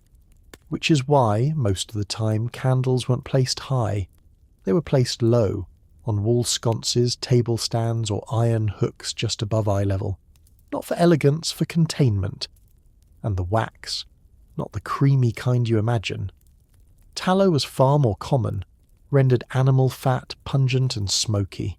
It dripped, sputtered, and attracted insects. But it was cheap. Beeswax was a luxury reserved for the chapel or the Lord's bedchamber. So while the rich slept in golden glow, the rest curled in shadows that stank of mutton grease. And perhaps, worse than the smell was the noise. A tallow candle could whisper.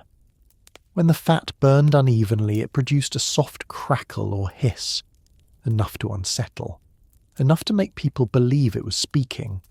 Some said the candles warned you of treachery. Others believed it was the voice of someone watching from beyond. Either way, you didn't blow it out, not with breath, not if you valued sleep. The chamber is cold now. The candle's gone dark and the room feels different, emptier, You lie on the straw-stuffed mattress, cloak drawn to your chin, eyes open to nothing. You try to convince yourself it's just the wind moaning through the window slit, just the fire in the great hall settling into embers. But that whisper you hear, it might just be your own imagination, because in a castle darkness has rules too. You remember now, another warning, half heard in the kitchen while peeling turnips. Something about never sleeping with a candle too close to your bed. Not because of fire, because of what you might see. You turn your face toward the wall. In some parts of the castle, particularly the older wings, people swore that candlelight moved on its own, that even after the flame was snuffed, shadows still flickered across walls where no light burned.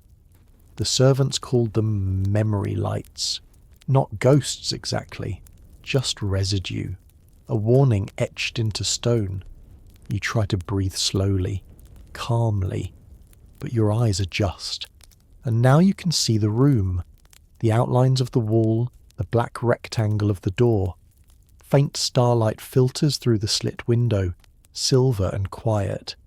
You look toward the small shelf above the hearth, where a second candle stub sits waiting, unlit. You're tempted to light it, but you remember the rule. Once the candle is out, let it rest. That was the saying. You don't relight a snuffed flame, not unless you want to wake something old. Whether that meant a story, a curse, or just the attention of someone who preferred darkness, no one could say. Still, candles were more than fear. They were signals. A flickering light in a high window might mean welcome. A steady one meant occupied. 3 quick extinguishings in succession. That could be a secret code, used between lovers, messengers, or spies. And yes, candles were spies too. You're told of one noble who paid his steward extra to install reflective plates behind the chamber sconces. Not for brightness, for surveillance. Light bends, light reveals. With enough polish, you could see a reflection of someone standing just outside your doorway, or a hand moving toward a letter they weren't supposed to read. There are stories of double-wicked candles, crafted to burn twice as fast, used to create urgency or panic. Servants who didn't know better would think hours had passed, when in truth it had only been minutes. And then there are black candles, rare, forbidden, usually beeswax mixed with soot or pitch, said to bring dreams or nightmares. No one lights those on. Accident. You think again of the woman who handed you the taper earlier. She never gave you a candle snuffer, just the candle, as if to say, you'd better already know how this works. So you lie still now, eyes half-lidded, letting the castle fall quiet around you. Somewhere far above you hear a guard's boots echo across stone. Somewhere deeper a door creaks closed, but here in your room nothing moves. The candle is out, and you've followed the rule. Morning comes with a low knock on the door and a message that makes your stomach tighten. You're to report to the Queen's wing. Not the Lord's, not the chapel, not the courtyard or kitchens. The Queen's wing. You've never been summoned there before. You walk carefully. The corridor to her apartments is different from the rest of the castle. Longer, quieter, better swept. The rushes smell of lavender, not old straw. The windows are higher, narrower. You can't tell if it's colder or if you just feel colder. At the end of the hall, a door stands open, but no one waits. You hesitate. Then enter, and realise you've made a mistake. This isn't a bedchamber, it's a trap room, stone walls, one window, barred, a wooden chair in the centre, and on every side nothing but shadows. There's no sign of the Queen, no tapestries, no scent of rosewater, just old stone and silence. This was never meant for comfort. This was meant for containment. Many medieval castles had such rooms hidden within or near the Queen's quarters, small, secure spaces used not for rest but for watching, for listening, for isolating. The Queen's apartments weren't just for gowns and letters and harp songs. They were political territory, and as such they were rigged like a battlefield. You glance at the walls, thicker than elsewhere. One of them sounds hollow when you shift your foot. You step closer.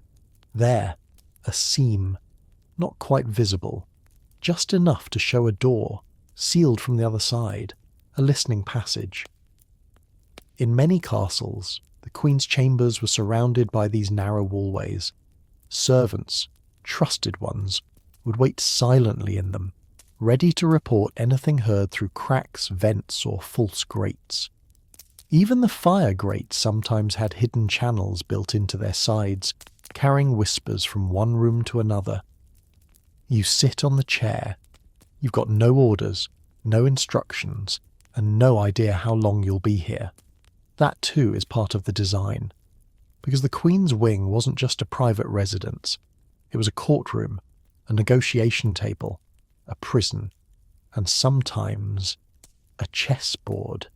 In the political world of castles, the Queen's influence was often quiet, but it was never small, and the rooms she moved through, her solar, her dressing room, her withdrawing chamber, were built with this dual purpose in mind: hospitality and control, beauty and surveillance.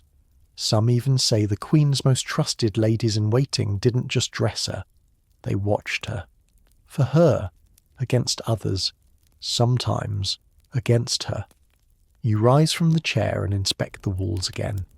In one corner sits an old narrow armoire, locked, but on its top dust outlines a circular object that used to sit there. A candlestick, perhaps, or something heavier. One theory from a Welsh castle suggests that queens often had weighted candlesticks placed near listening walls, not for reading, but for signalling. 3 knocks on stone, 2 slides, a bump, a message, sent from one room to the next without a word spoken. Because the Queen was watched, but she watched back. You step to the door and try the latch, still locked, not from your side. So you wait. And now you understand. This is the Queen's chamber too. Not the silks and the gold, the silence. The lock finally clicks from the other side. No one enters. The door swings open slowly, revealing not a courtier or a servant, but a hallway you haven't seen before. It curves sharply, lined with nothing but bare stone and the faint scent of rose oil. Someone has walked through recently. Someone with power. You follow the passage, shoes soft on worn stone, until it opens into a room that feels gentler. Not warmer, but softer somehow. A large hearth flickers.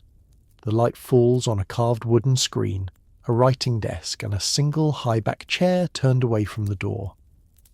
On the far wall, a tapestry flutters in the draught, woven with birds and ivy and something else. Tiny red pages, not a pattern, a message. This is the Red Page Room. You've heard rumours, whispers. Every castle had its own version, some literal, some symbolic. It's not always red ink or crimson parchment. Sometimes it's a private ledger, sometimes a box of folded slips sealed and coded. But always it's in the Queen's keeping. Because if the Lord ruled in daylight, with guards and banners and garrisons, the Queen ruled in the margins, through alliances, through memory, through names recorded and never erased. You approach the desk. There's a sheet of parchment lying on it, weighted by a stone, not sealed, not hidden, but not signed either. It lists names, dates, and a phrase, "Turned their face at the feast." No context, no explanation. But it's enough to send a chill down your spine, because in the medieval world, every gesture meant something. Who bowed, who didn't, who poured the wine first, who sat too close. These were signals, as binding as oaths, and the Queen's chamber kept track. You lift your eyes and see a small hole in the corner wall, nothing more than a thumb-sized vent. From the other side, a listener might hear this room perfectly, But from this side, you'd never know. The Queen doesn't need to confront, she only needs to remember. And she does, in red. You turn toward the tapestry again and finally see the pattern. Each bird is stitched slightly differently. Some with gold thread, some with black beads for eyes, one with no eyes at all. It's not just decoration, it's a code, a map of allegiances, betrayals, regrets, hidden in plain sight, not for you, for her.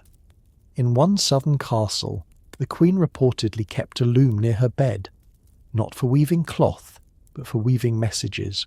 Colours corresponded to events, knots marked incidents. The pattern was never repeated. Only her closest confidant could interpret it. A private history, spun in silk and shadow. You step back from the desk.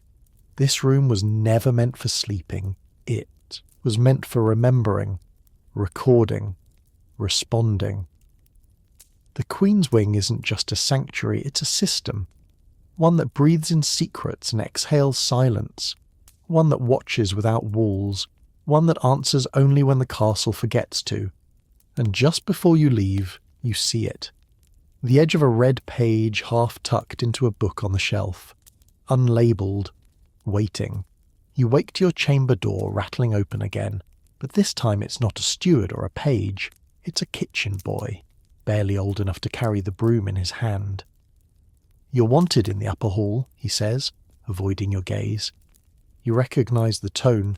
He doesn't know why. He's just the messenger. You follow, and halfway down the corridor you're told to stop. Shoes off. You blink.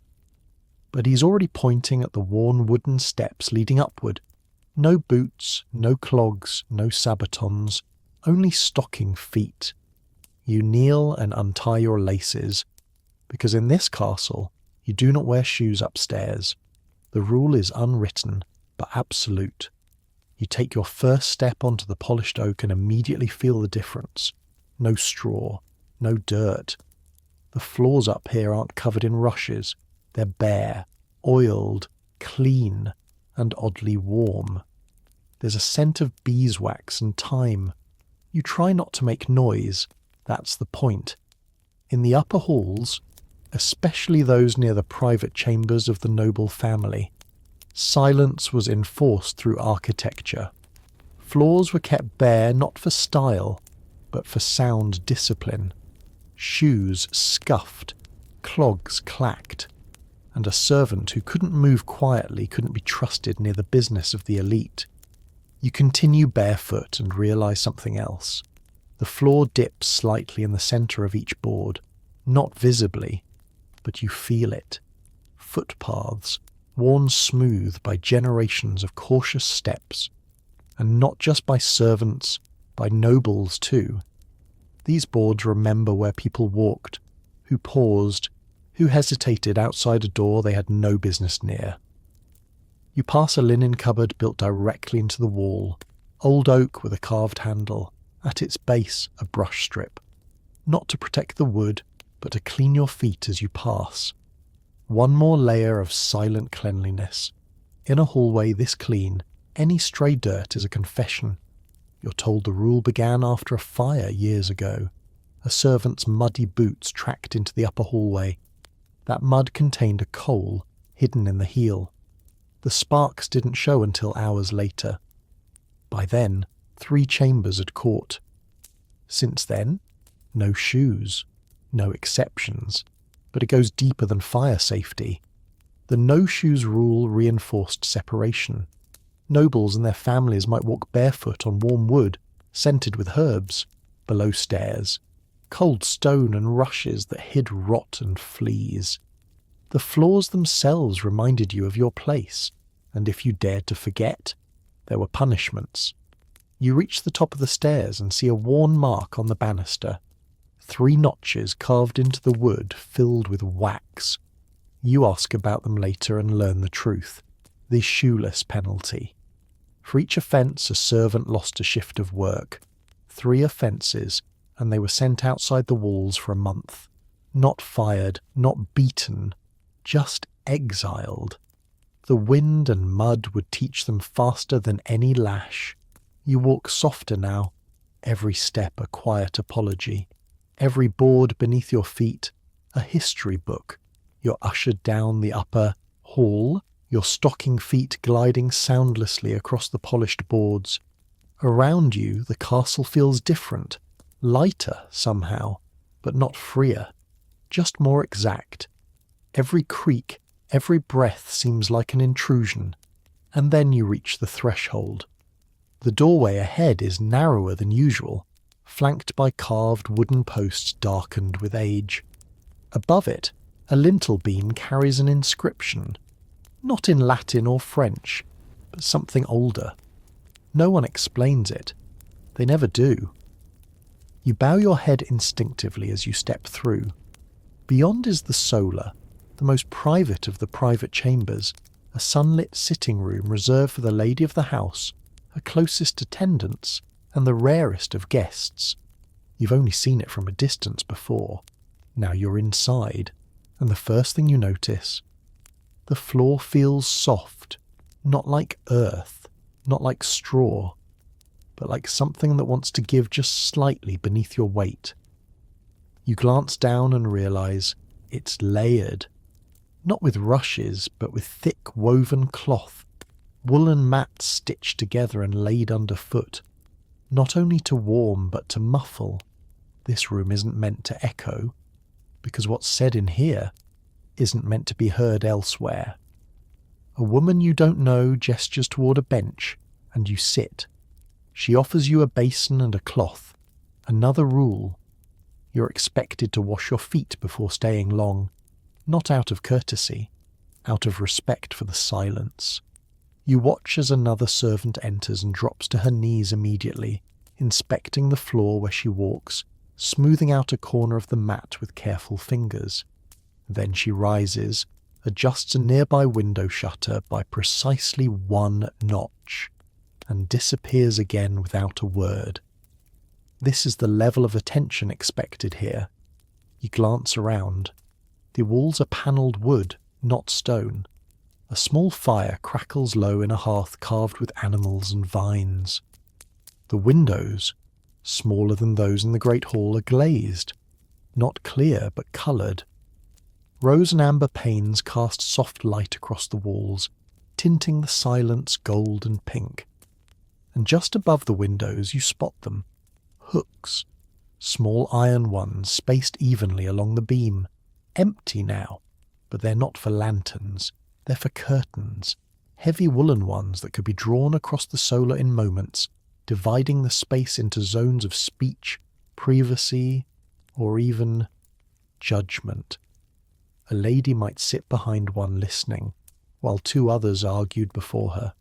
Or a confession might be made with only the curtain between speaker and listener. A strange intimacy, a chosen invisibility. You think of how many decisions may have been made this way. Marriages arranged, punishments decided, land granted or taken away. All behind a curtain in a room where shoes weren't allowed, where voices never carried. And then, as you rise to leave, you feel it beneath your toes again, the softness of the floor, the absolute quiet. You turn toward the door and realize the solar didn't just enforce rules, it absorbed them. Silence was its foundation, and even now, as you step carefully back into the hallway, you find yourself walking more slowly, more respectfully, because once your feet learn to move without sound, your thoughts begin to do the same. You're tasked next with delivering a message to the mason's wing, an odd request given that the castle has long been finished, or so you thought.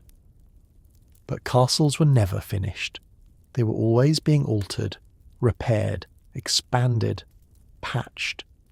Walls shifted like memory. What you find there isn't scaffolding or rubble, but something far more curious. A wall, bare, unpainted, and marked, on purpose. You step closer. Dozens of small symbols carved just above eye level. Some are simple. Crosses, triangles, circles. Others more intricate. A key, a crown, a handprint. You run your fingers over one, expecting smoothness, but find it freshly scratched. These aren't decoration, they're mason's marks. At first, they seem like signatures, individual identifiers, proof of a job completed, and that's partly true. In many medieval castles, stonemasons were paid by the stone, not by the hour. Each one marked their own block so their tally could be counted at the end of the week. But in some castles, these marks evolved into something stranger, something older, a hidden language. You spot a spiral you've seen elsewhere, etched faintly above the entry to the Queen's Stair, and a symbol that looks like a flame tucked into the corner of the chapel window. They weren't random, they were placement codes. Some historians believe experienced masons used these marks to guide later repairs. Others say they recorded blessings or protection against collapse, or even curses against those who might dismantle the wall in future. In certain castles, masons embedded ritual objects, bones, coins, or bits of manuscript, deep within walls and marked the spot to remind others, do not disturb. You glance around the room and realize you're not alone.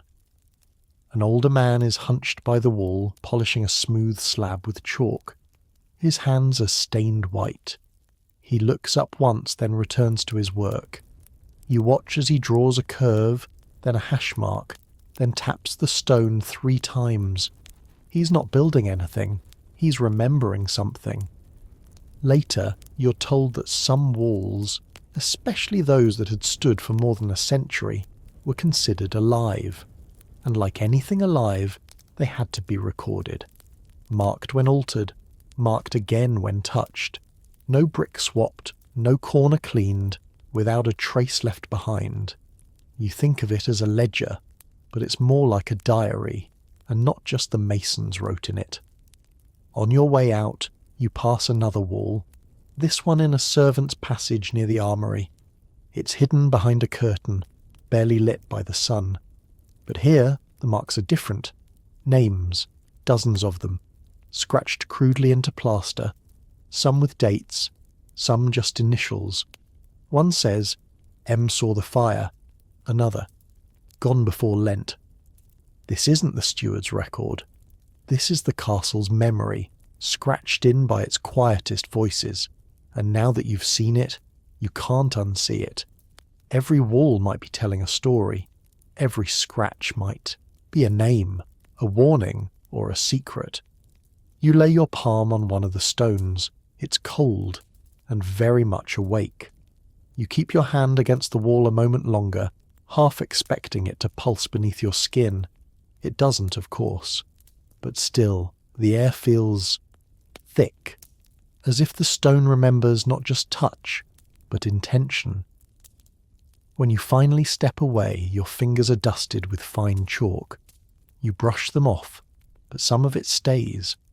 You leave the mason's wing quietly, glancing at every lintel and doorway now, searching for marks you once ignored. And you find them. They're everywhere. At the base of the turret stairs, a crescent. On the inside of the great hall hearth, a star with too many points. Along the arch of the chapel, the same mark as the Queen's solar hidden behind ivy. These aren't graffiti, they're keys. But to what? Only the builders knew.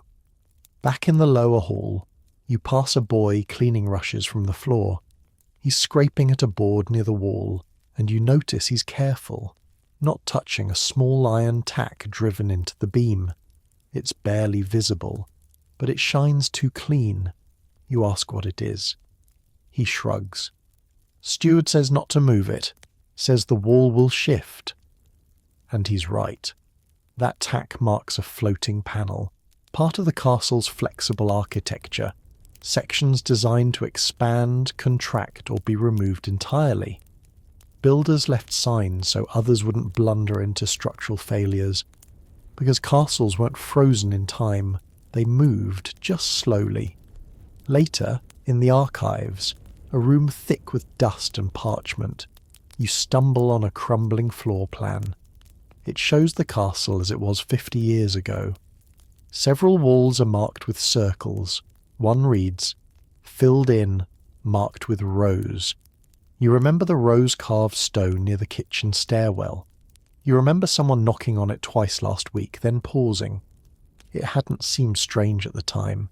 Now you wonder how many messages were passed not in whispers or letters, but through stone rhythms, knocks, scrapes, taps. A language as old as the walls themselves. In fact, some believed certain walls could carry sound, intentionally. Builders angled interior corridors so that footsteps echoed down them unevenly. Not a mistake, a signal. If a servant walked the wrong route, their gait would sound wrong. If someone moved silently, the silence itself would raise suspicion. You returned to your chamber that evening, tracing your steps more carefully than usual.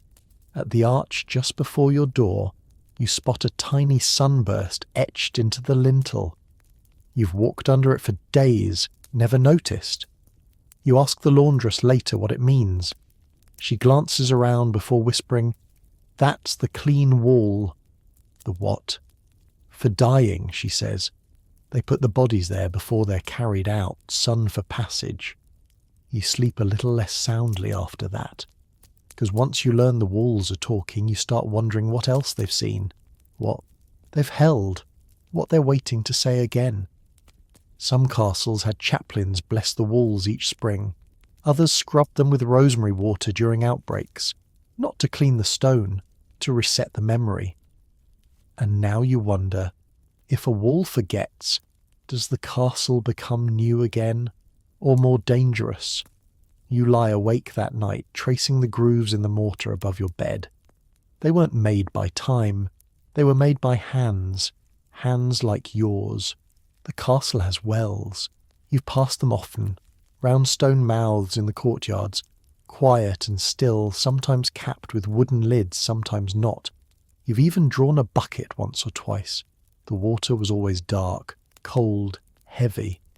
But today, you're not sent to the main courtyard. You're told to fetch water from the lower well, near the east curtain wall. You hesitate. That one's different. You descend a narrow path past the stables, through a half-sunken door, and into a damp room carved partially from the bedrock itself. The well sits in the centre, circled by a rusting grate and a chain long enough to reach the bottom. The air smells not just of stone, but something else. Something metallic. Old. Unsettling. You lower the bucket. It descends farther than you expect. Farther still, and when the rope finally slackens, the sound of the bucket hitting water is distant. Echoing. You turn the crank and begin pulling. It groans. The bucket rises slowly, drops of cold water pattering onto your feet. When it clears the edge, the water inside looks dark. Not muddy, not cloudy, just wrong. You don't drink it. You don't dare. Because this well, like so many in castles, wasn't just a water source. It was a risk. Medieval wells were vulnerable. In sieges they were targeted first, poisoned with rotting animals, disease, or worse. In peacetime they could be used to hide things. Secrets, objects, people. You've heard whispers. Every castle has at least one story of a child who fell in, of a body lowered under moonlight, of a secret dropped in and never retrieved. You spot a chalk mark on the wall behind the crank. 3 lines, then a circle. You've seen it before, near the mason's passage, and once on a sealed door in the west corridor. This well is monitored. You realise now, the castle doesn't just fear bad water. It fears what the well might reveal. In some castles, the primary well wasn't even in the courtyard. It was deep inside the keep, hidden, fortified, used only in siege. Its location kept secret, even from some of the residents. The outer wells, decoys, and then there's the well house in the far tower, sealed shut, no one uses it. But the floorboards are stained, and the hinges still oiled. Not abandoned, just silent. You carry the bucket carefully, and one of the guards at the hall stops you. "That from the lower well?" You nod. He wrinkles his nose. "Pour it out. But don't ask. Just do it." You find a drain behind the kitchen. The water gurgles down without complaint. You never find out what was wrong with it. No one tells you. They never do. But from that day on, you notice something. Only the horses drink from that one, never the people. And now you understand. Wells in a castle weren't just sources of life. They were vulnerabilities. So the real rule wasn't draw water carefully. It was know which well to trust. Later that week, you overhear something strange near the kitchens. Two maids whispering, eyes darting toward the corridor that leads to the unused chapel. "It's leaking again," one says. The other nods, grave. "The well's too full." You pause. There's no well near the chapel, is there? Curiosity pulls you down that corridor after sundown. The door creaks. The air is cold. You trace your hand along the stone floor and feel it.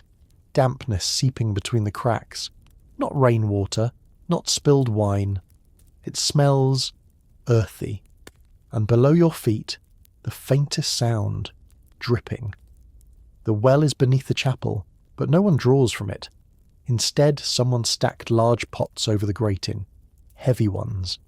You try lifting one and see why. Underneath, a wooden trapdoor, bound shut. Iron hasps. You don't open it. You're not sure you're meant to. Back in your chamber, the steward visits. Not to scold, just to ask where you fetched water last. You say nothing about the chapel. His shoulders relax. Then, a quiet warning. Some wells are just for watching. It sticks with you. Because throughout the castle there are other wells. Holes, really. Covered with planks or tucked into odd corners. You'd taken them for drains, but they're too deep. Too deliberate. In older castles, such vertical shafts were escape tunnels, meant to provide secret exit routes during sieges, but they rarely worked. Most were forgotten, collapsed, or worse, misused. In one border castle, you're told, an enemy force climbed in through a disused well, gaining access to the buttery and the servants' stair. 20 were killed in the confusion.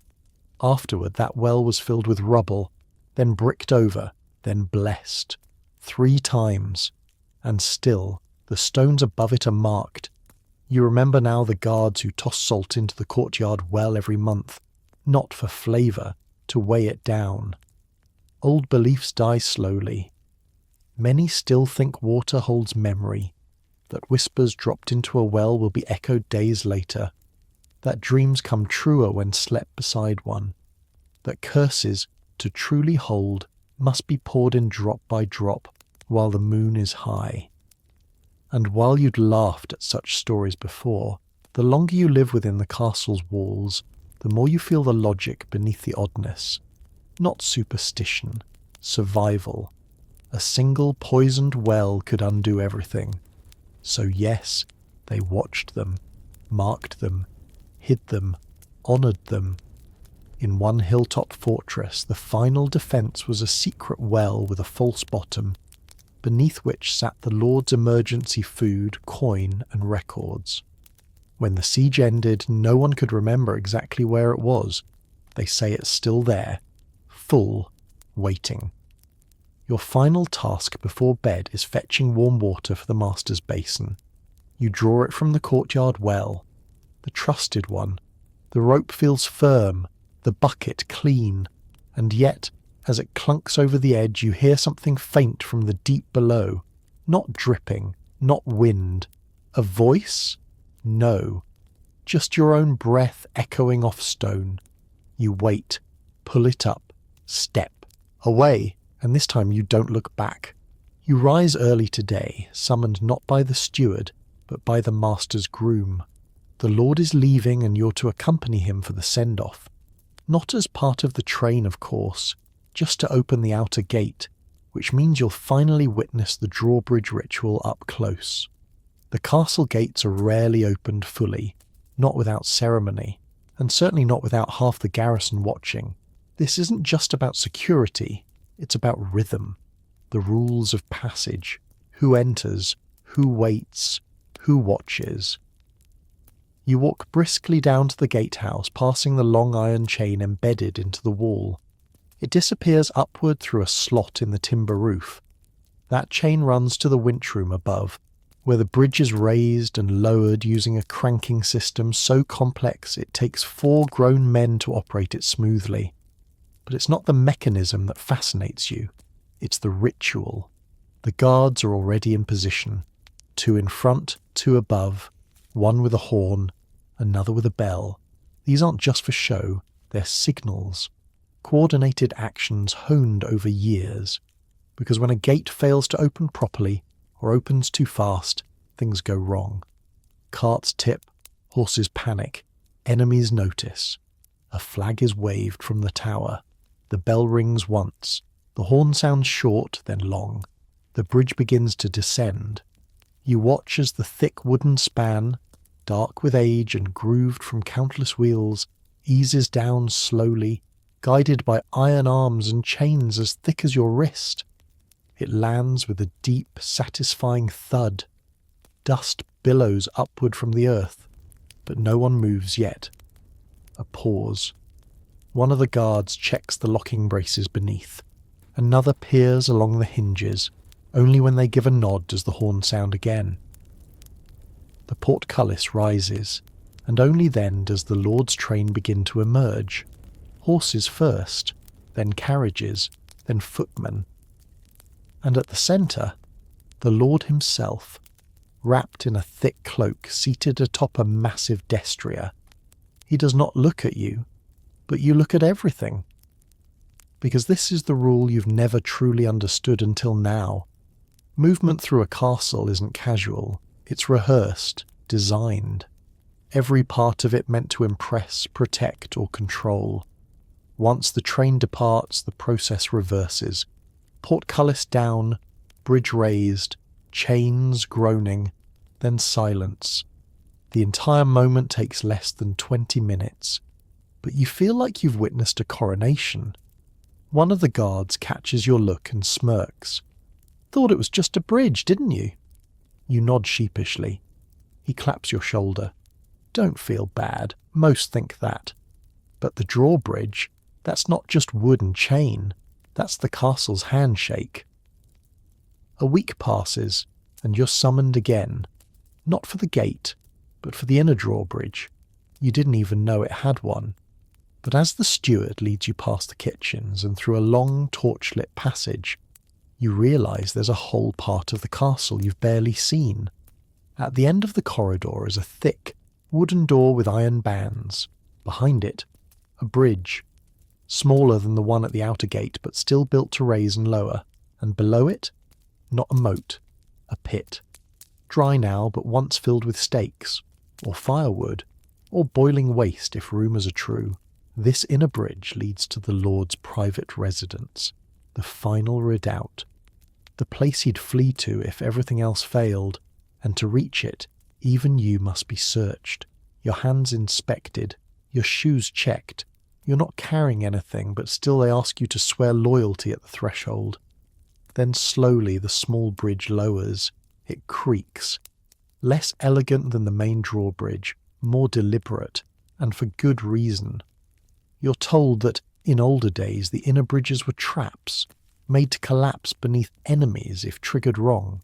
One false step and you'd tumble into the pit below. One servant years ago did just that. She'd been in a rush, missed the cue. The planks gave way and she broke her leg in 2 places. Ever since, the rule is firm, no crossing the inner bridge without permission, and never while chewing. Yes, chewing. The act of eating was believed to distract the senses, and if your attention wandered for even a moment, you could misstep. As you cross now, you do so slowly, head down, footstep by footstep.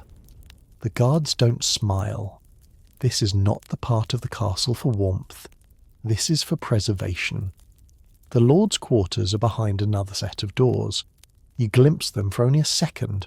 Polished wood, inlaid with gold leaf, flanked by carvings of lions and dragons.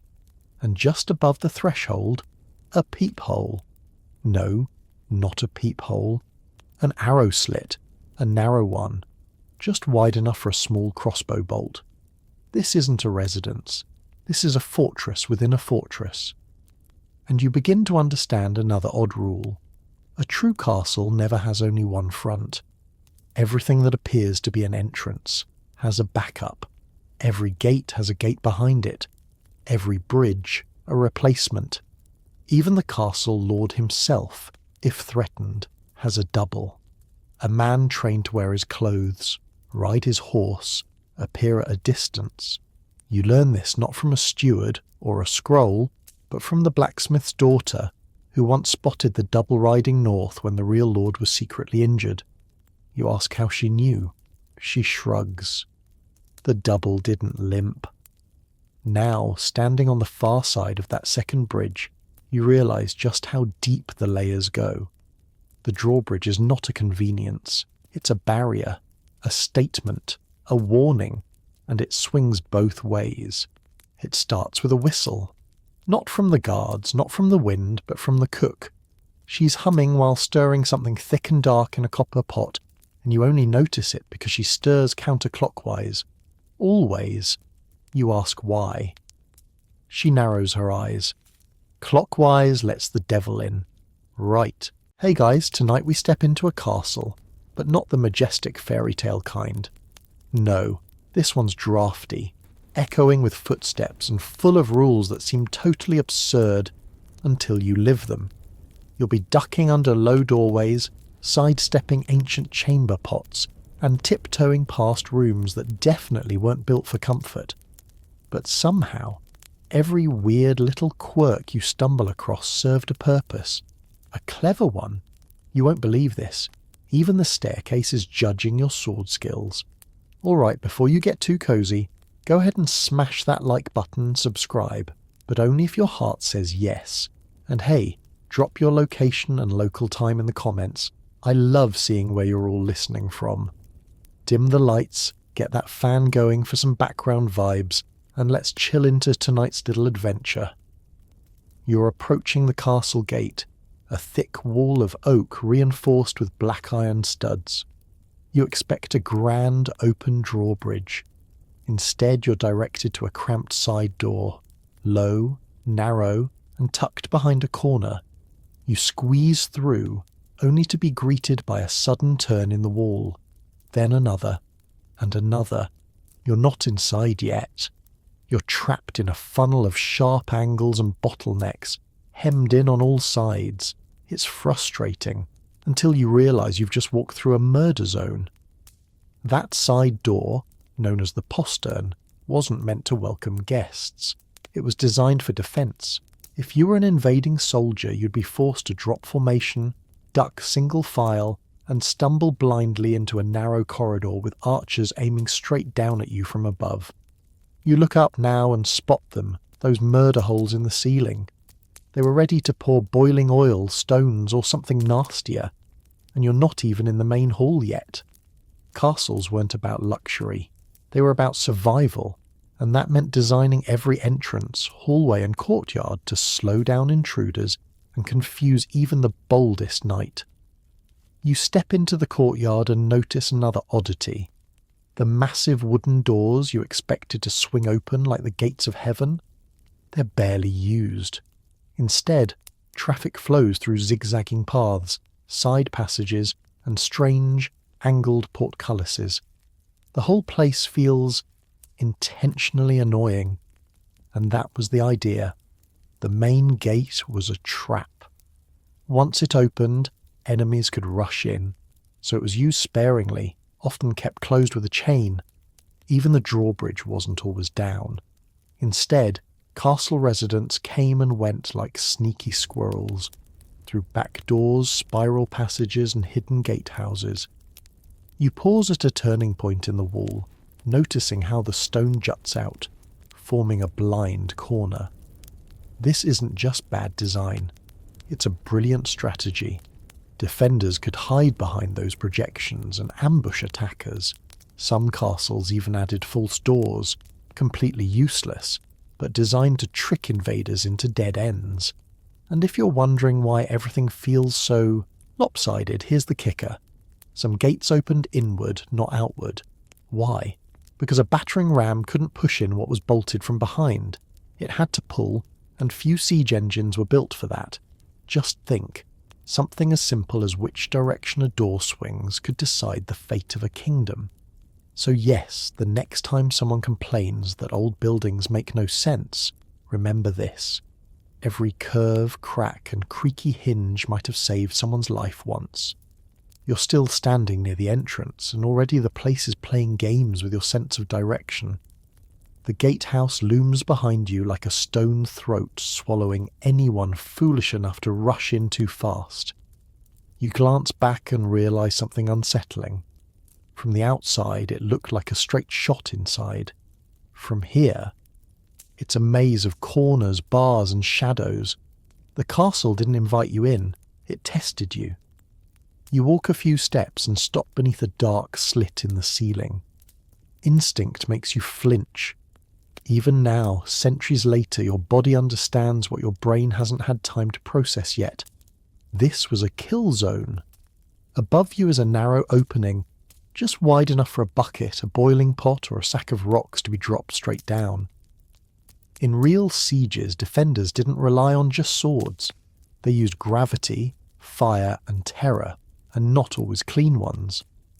Sometimes the boiling oil everyone talks about was actually hot sand. It stuck to armour. It burned through cloth. It kept burning. You shuffle forward and notice how the floor slopes slightly upward. Annoying, right? Except it wasn't a mistake. That incline would make attackers tire faster, their feet slipping as they charged. Meanwhile, the defenders had the advantage of standing above, breathing easier, swinging downward. And suddenly you understand something important. Castles weren't built to look impressive. They were built to wear you down. You reach another turn. This one is awkward. Too tight. Oddly angled. You bump a shoulder against stone and mutter under your breath. That irritation is no accident. Those corners were measured carefully. In some castles, they were spaced just far enough apart to break spear formations. Invaders couldn't march shoulder to shoulder. They had to twist, stagger, and separate. That's when defenders picked them off. And now, here's a detail you wouldn't expect. Some castles deliberately built doors that were slightly too short for a man to walk through comfortably. Anyone entering had to bow or duck, not out of respect, but vulnerability. In that half second when a person bent down, they couldn't swing a sword or raise a shield. It was a small window, but castles were built to exploit small windows. You start to feel watched. You look up again and catch something that doesn't belong to the stone. A thin rope. It vanishes into a dark hole above the archway. This wasn't decorative. In many castles, bells or ropes near entrances were rigged like an alarm system. Tug one, and somewhere deep inside a warning rang. A hush turned into armour clatter. A doorman became a soldier in seconds. Some gatehouses even had secret peep openings hidden behind carvings or beams. Guards could watch without being seen. And if you think you'd notice, probably not. They were masters at hiding in plain sight. False wood panels, uneven stone, decorative ridges, everything doubled as disguise. And here comes the strangest part. Not every gatehouse was meant to be defended. Some were designed to fail. Certain castles had outer gates that looked sturdy, but were intentionally weaker than the interior ones. Why? Because if attackers broke through too easily, they'd rush forward, confident, reckless, loud. Then they'd be funneled into the narrow throat beyond, where the real defences waited. The castle let them believe they were winning, a medieval version of "come in, we've been expecting you." You pause, listening. The wind sighs through stone cracks like the castle is breathing. You remember the last section's zigzag walls and can't help but feel something else now too. Respect. Those annoying design flaws. They were battlefield wisdom written in stone, and suddenly you're not annoyed anymore. You're grateful. You finally step deeper into the castle's inner layers, leaving the gatehouse and its booby-trapped corridors behind. The chill in the air thickens. Stone walls rise on either side of you like cliffs, and somewhere overhead, a crow croaks from a tower window no wider than your hand. You crane your neck. Is that really a window? You squint. It's barely more than a slit, so narrow a finger couldn't wiggle through sideways. And yet, there it is, cut clean through thick stone, angled downward toward the outer grounds. There's more of them too, dozens peppering the castle walls in a strange repeating pattern. You think, ventilation maybe? Primitive sunlight? Not quite. That's a loophole. Yes, that's what they were actually called. You crouch near one on the lower wall and peer inside. From the outside, you'd never guess a grown man could stand behind this thing, but from your angle, you can see the genius of it. The inside of the loophole flares wide like a funnel. A soldier standing there has full range of motion to fire an arrow, left, right, up, down. But from the outside, all an attacker sees is a vertical slit barely big enough to tempt a sparrow. They weren't just clever, they were lethal. You imagine trying to charge this castle from the field below. Dozens of arrows whistle down through slits you can't aim back at. And you'd never see the archer's face, only the shaft and the cold silence after it hits. But the design goes deeper than that. These slits weren't placed at random. Some loopholes were aligned just slightly off-centre, angled to cover blind spots. Some were built low to the ground, intended not for longbows but for crossbows aimed at kneecaps and ankles. There's even a record of one French castle with a special loophole in the latrine wall. Yes, someone could relieve themselves and still fire an arrow if the alarm was sounded. Castles didn't waste space or bodily functions. As you walk along the hallway now, you notice the sunlight streaming through one of the larger slits and hitting a wall across from you. It's not a lot of light, barely enough to read by, but that's the point. These openings weren't meant to brighten your day. They were meant to protect it. In cold months, the tiny windows trapped heat. In warm months, they limited how many birds or bats could fly in. They were storm-proof, nearly windproof, and impossible to crawl through. And in case someone tried, defenders had the height advantage. But what if you had to get out? Well, some loopholes were built deceptively large, larger than they appeared. In moments of desperation, messengers and children could wiggle through and slip into the darkness outside. There's one story, perhaps apocryphal, of a young kitchen boy in a Welsh castle who escaped through a loop window no wider than a helmet, carrying with him a message that saved the fortress 2 days later. He was rewarded with a single room and 2 chickens. Not bad for someone who used the window backward. And then there's the sound. Have you noticed how quiet it's gotten? Loop windows didn't let in much noise. That was intentional too. Castles were built to keep sound from travelling too far, so you couldn't hear whispers in the next room or cries for help echoing into passageways. Every slit, every angle, every thickness of stone played a role in controlling what passed through. Light, arrows, people, even secrets. You run your hand along the cool edge of the stone, smooth on the inside, jagged on the outside. It's a warning, don't come in.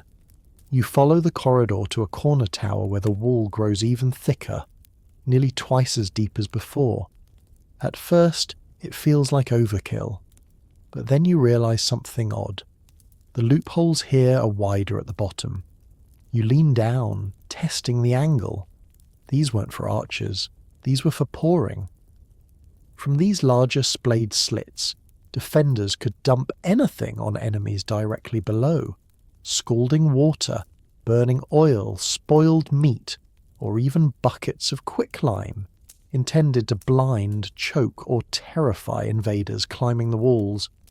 In some castles they mixed ash with lard to create a sludge that clung to armour, and made even scaling ladders a death sentence. And if they ran out of that, chamber pots weren't just for privacy. You step back from the slit, grateful it's empty now. But you start to understand how multi-layered these windows were. They weren't architectural decorations, they were tools, weapons, escape hatches, even weather gauges.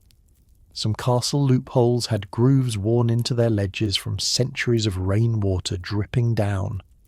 Guards would watch those streaks for the changing seasons.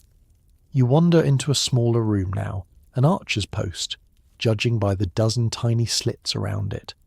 It's cramped, dark, barely wide enough to stand. Yet from here, a single guard could cover 3 angles of approach, and that's when you notice the floor. It dips slightly in the centre, with a hole leading straight down. Not another toilet. This was drainage for blood. In siege times, these posts became battlegrounds. The narrow slits forced soldiers to stand still for hours, firing, ducking, reloading. If they were wounded here, there wasn't time to carry them out. So the floors were sloped, and the holes let the mess drain downward. Cold efficiency. No waste, no pause. You breathe out, trying to shake that image. Just then, the sunlight shifts. It hits a slit high up in the opposite wall, one too high to use. Why place a loophole there? Then it clicks. That wasn't for battle, that was for timing. In many medieval castles, slits were placed to track the sun's movement. Not for ritual, well, not always, but for something practical. Knowing when the light would hit a certain chamber meant you could judge the hour, or know when to start heating the oven, or alert the guards for the next shift.